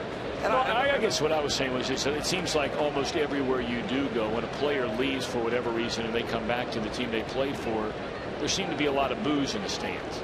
And obviously there wasn't the way they felt about him in St. Louis. Oh, shucks. One out in the inning. Now, Molina was thinking about it. That pop-up was right in front of him. He smiled about it now, wondered, could I have pulled that off? Meaning, could I have let this ball drop? You can't catch it and then intentionally drop it, but you can let it bounce. Now, Billy Hamilton wasn't running down the line. He was standing there just around the circle with his bat in his hand. Now, had Molina had eyes on the side of his head, he probably would have, because he probably thought Hamilton was going to be 3/4 of the way down the line. Now, we won't know until later whether that was a situation where Hamilton was asked to sacrifice. When you're leading by a run, bottom of the 7th inning, leadoff man aboard, you certainly could speculate that he was asked to put down a sacrifice. But the way he went about putting down that bunt did not look like he was trying to sacrifice. He looked like he was trying to bunt for a hit. Well, I wish his bunts for hit looked more like sacrifices, because he's so fast he doesn't need to be running out of the batter's box at contact.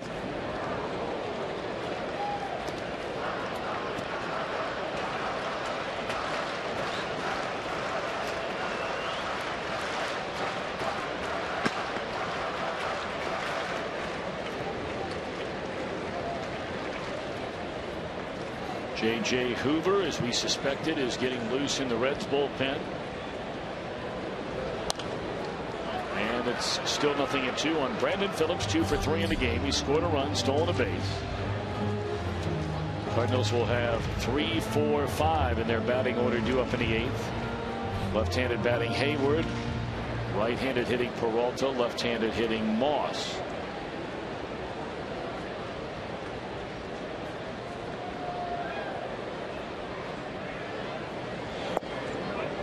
Cardinals have some issues in their bullpen. Now, don't get me wrong, it's a good bullpen, really good bullpen, but they go to it so often that, you know, they may have 7 men down there, but it's really 4 guys that are carrying most of the load. So they made some changes. They went out and got Steve Cishek from the Miami Marlins. He was a former closer, having some rough time in Miami this year. Ended up actually being sent down to the minor leagues, and they also picked up former Red Jonathan Broxton.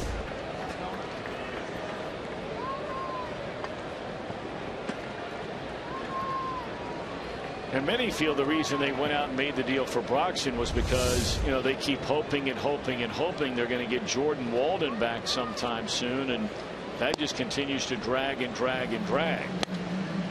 So they needed a right-handed hammer down in that bullpen, and Broxton figures to be the guy. This will be our Skyline Chili call to the bullpen.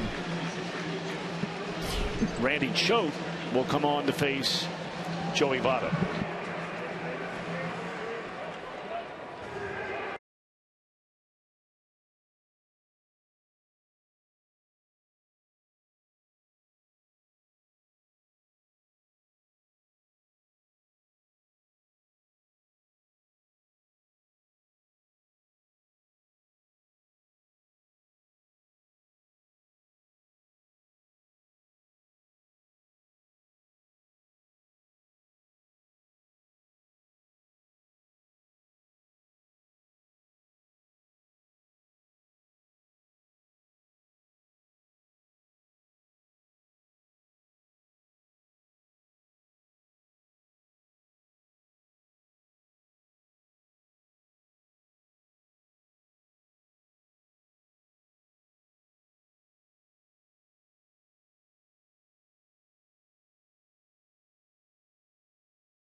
authority of the Cincinnati Reds and may not be reproduced or retransmitted in any form. And the accounts and descriptions of this game may not be disseminated without the express written consent of the Cincinnati Reds. All right, here we go. Reds lead 3-2, batting in the bottom of the 7th inning. A runner at first base. And Joey Votto, the batter, with 2 away. Randy Choate from the Cardinal bullpen starts him away for ball 1. Votto 4 of 12 in his career against a guy that seems to just go on and on and on and on in his career. Started in 2000 with the New York Yankees. He's always a guy that really throws more games than he does innings. A little bit of this, a little bit of that. Last year, for instance, he had 61 game appearances, but he only threw 36 innings. And of course, all those 36 innings were against probably the toughest left-handers on the other team.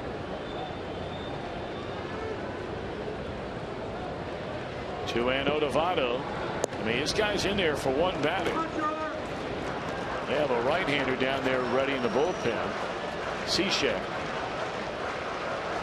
There are the numbers for Votto against Choate. And Votto is not afraid to hack 3-0. We've seen that through the years.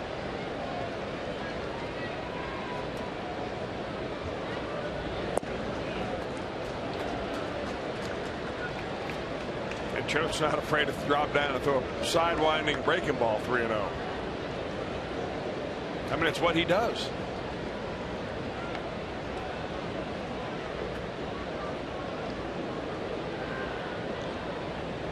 Three-1 delivery. Little breaking ball down and away from Votto. He rolls over it, and that'll retire the side. Choate comes all the way back from 3-0 behind. We're off to the 8th. 3-2, Reds in front.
Runs in the first inning, and all 3 came with 2 outs.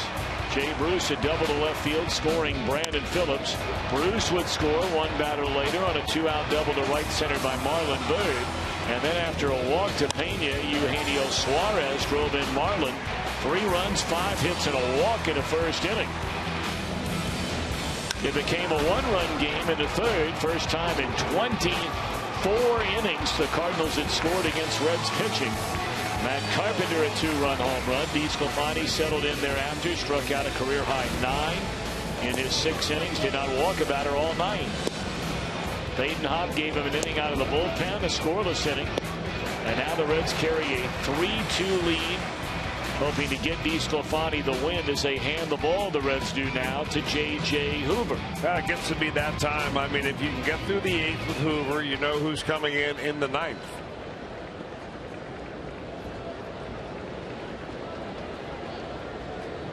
Opponents only hitting 182 and 46 in the 3rd frames against J.J.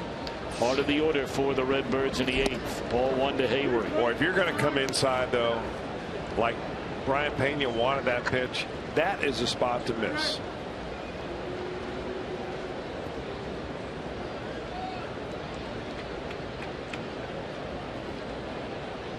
JJ shaking off Hoover, off Pena a couple of times. Finally the okay, and lined into center field. Hamilton racing back to get it.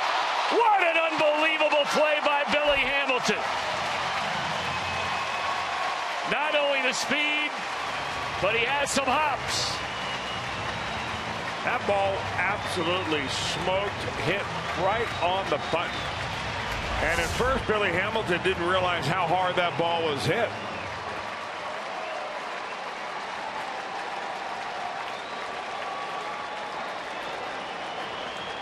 Oh, that's a beautiful play. Well, we talk about him much like Brandon Phillips seemingly every night. If Hamilton doesn't win a Gold Glove this season, it would be hard to believe there are 3 outfielders better defensively in this league than the converted shortstop, Billy Hamilton. Not only a great play, a very important play. That was a leadoff man in a 1-run game here in the 8th inning. I mean, if you're the Cardinal, you're thinking this has got to be your inning here because you've got Chapman down in the bullpen.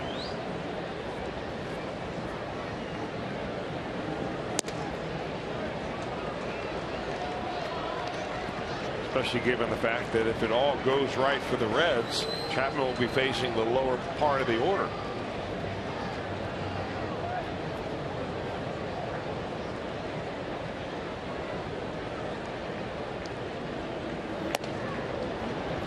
And Hoover issues a 4-pitch walk to Johnny Peralta.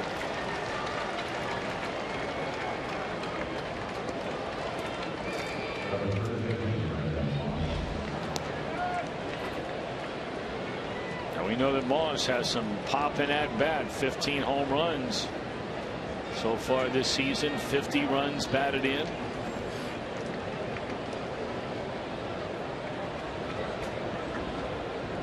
He was just here a couple of weeks ago as a member of the Cleveland Indians and hit a long home run during that weekend series.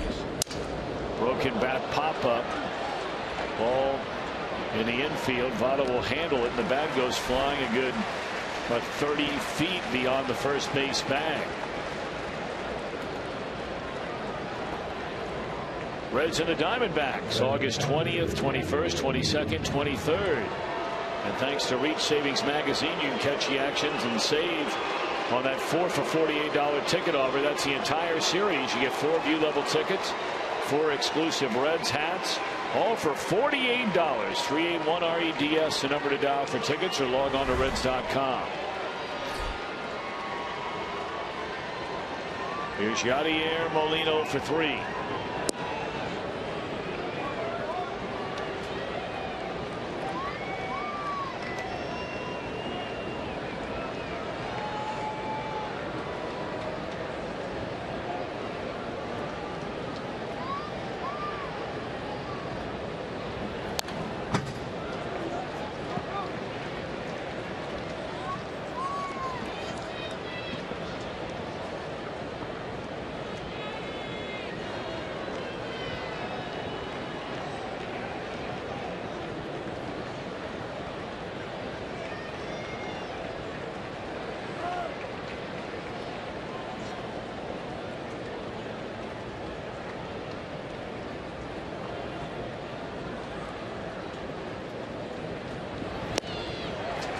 Fastball at 94 miles per hour, blown right by Molina. JJ ahead now at 1 ball and 2 strikes.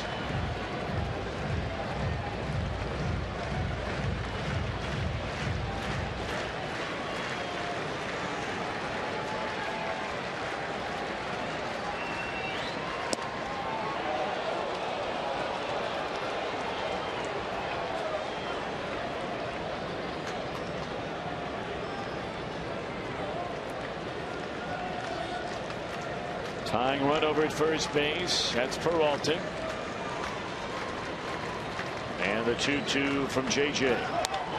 We'll do it again. They started the runner that time.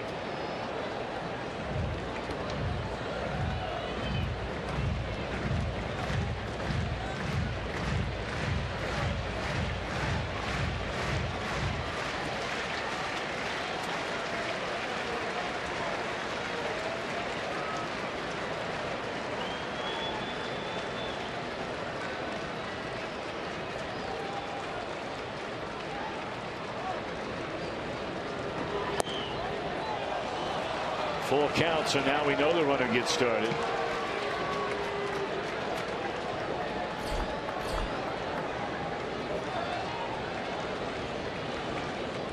Reds 3, Cardinals 2. Hoover v. Molina with a tying run at first and 2 outs in the 8th.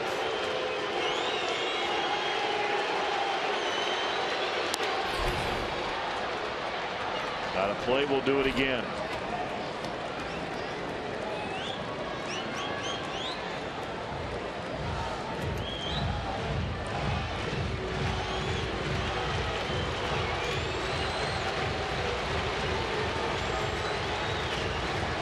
Eighth pitch of this at bat coming up.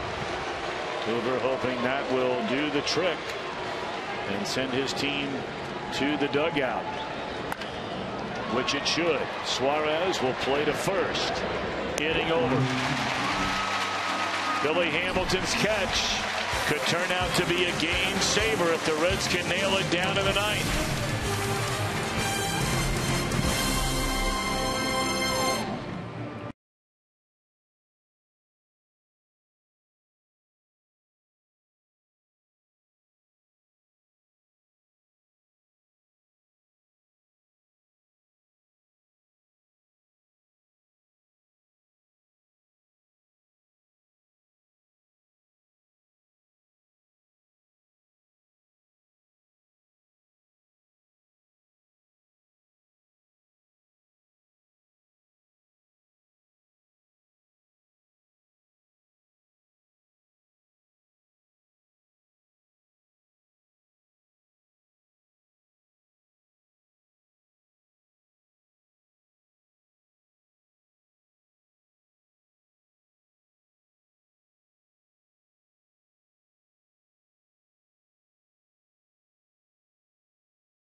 $100 donation to the Reds Community Fund, a backpack, a replica batting practice pullover, a 1990 World Series replica ring, a promotional bobblehead, Hamilton or Phillips, a hat, and 2 view-level tickets to a future Reds game, and a premium MVP bag with a $200 donation will get you all those items and an autographed baseball of your Reds' favorite player. 513-765-7700 or Reds.com/telethon. I'm telling you what, Tom and Chris, these phones have been ringing off the hook. If you are on hold tonight, please wait. We are getting to you as quickly as we can. The response has been overwhelming. We raised over $50,000 last year. We are right now at the $75,000 mark. Folks, I think we can do $100,000 tonight. We're going to have this open throughout the post-game show, and online you can donate anytime. Reds Country, let's make this $100,000. Let's double what we did last year. I've been getting some comments on social media tonight asking why am I so emotionally invested. I am very personally emotionally invested. There is a story behind it, a personal story, which perhaps someday I'll share if we have time. But I'm telling you, these kids need mentoring. They need a place to play. They need direction in life. And part of your money is going to go right towards that. Amen to that, Jim Day. Amen to that.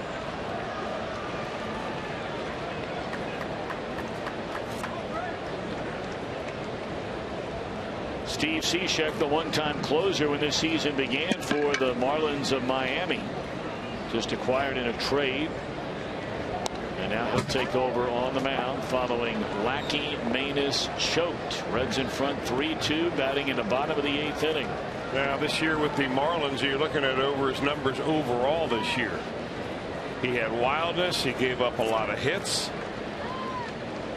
There was a time when he was pretty much guaranteed lights out. You bring him into a ball game, especially when he faced right-handed hitters. He drops down like that, and he can lock you up in a heartbeat. 2-2 the count on Frazier. He'll be followed in this Reds 8th inning by Bruce and Marlon Byrd. Strike 3 called, and Frazier knew it. Second time he's gone down looking tonight.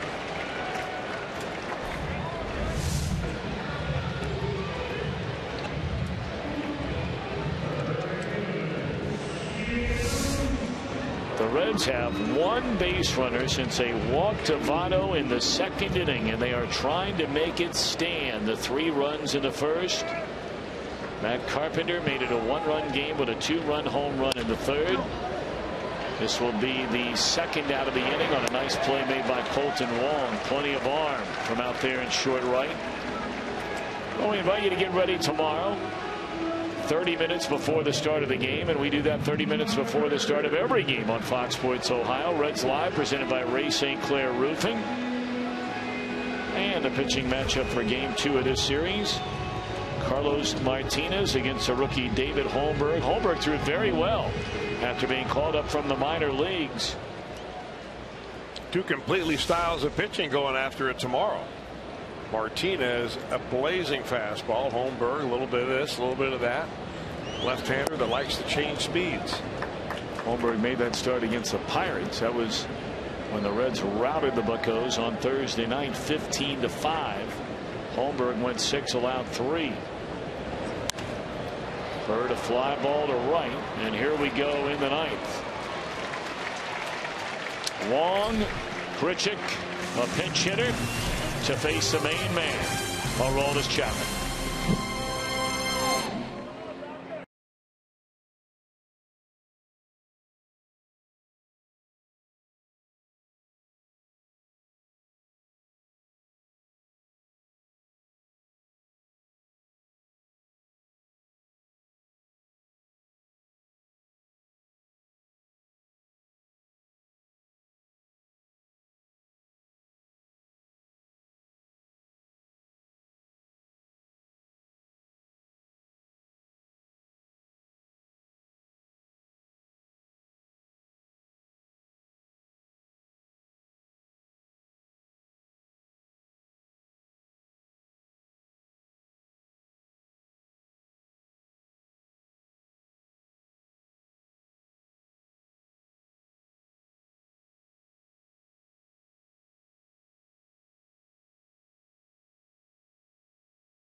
Well, here at Great American Ballpark, there's been no surer bet than handing the ball to Aroldis Chapman. Consecutive games on the home turf.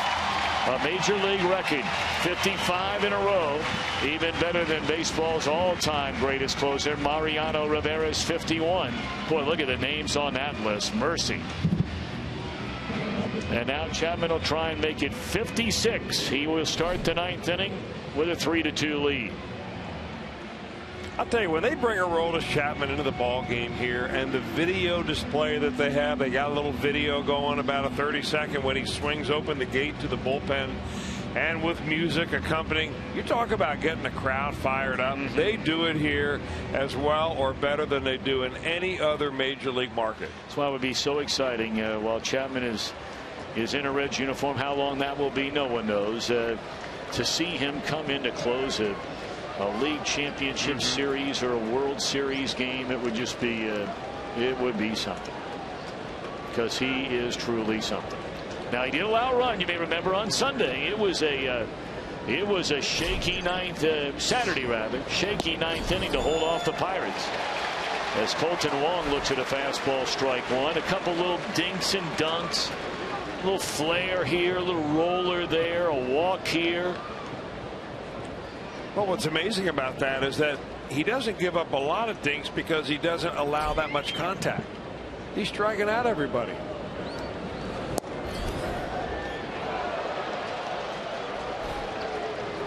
Wong, Grichuk, and then the Cardinals will go to their bench.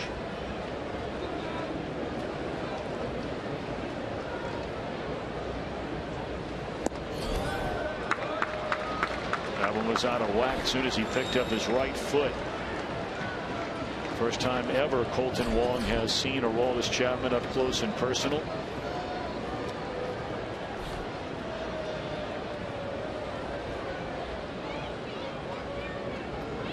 And the 2-1 pitch.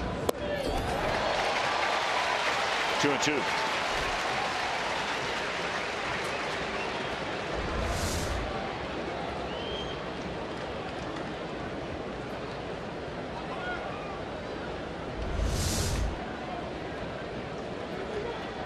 Chapman trying to get DeSclafani his 7th win as a Red. DeSclafani once again just pitching a wonderful game. 2-2 delivery. Seems to be a little out of whack. Yeah, he seems to be pulling the ball, and everything is down and away. And in the process, that means your hip is open just a little bit at the time you lay your foot down. Or keep that hip closed. Got him swinging. 1 out. What better time to bring you our flamethrower, brought to you by Cholula Hot Sauce. This one at 99 mph for a strikeout. Chapman has only blown 1 save this entire year.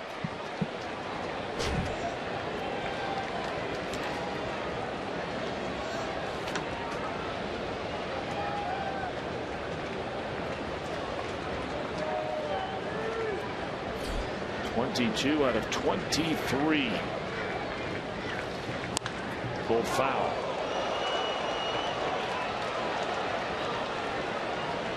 Starting Grichuk off with a slider.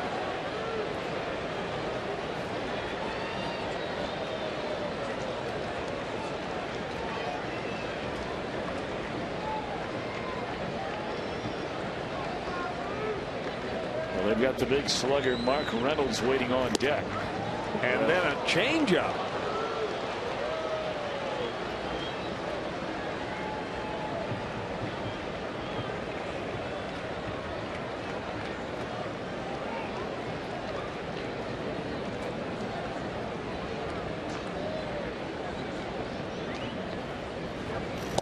And then came back with a breaking ball.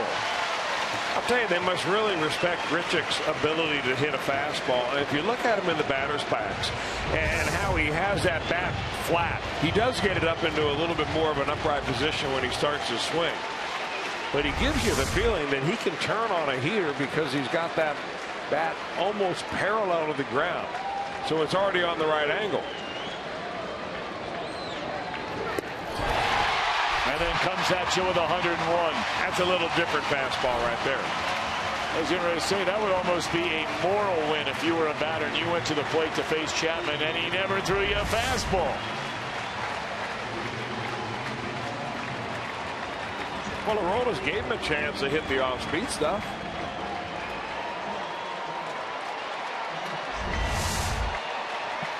All right, now Reynolds.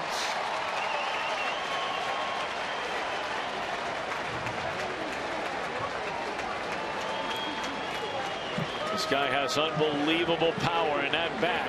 He swings and misses a lot, but a dangerous hitter in a 1-run game. So you pull the string on him. Throw an 88-mile-an-hour changeup. Might be the most unhittable pitch in baseball there. When's the last time you've seen a hitter put that in play?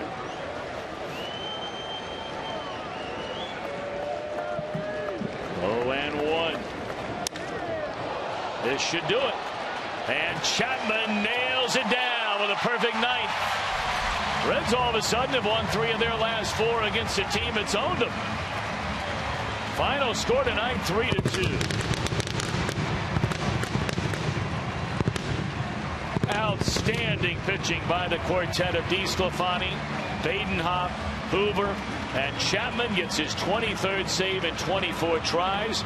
Bruce and company come up with 3 in the first inning and made it stand up in a 3-2 win. We'll be back with more in a moment.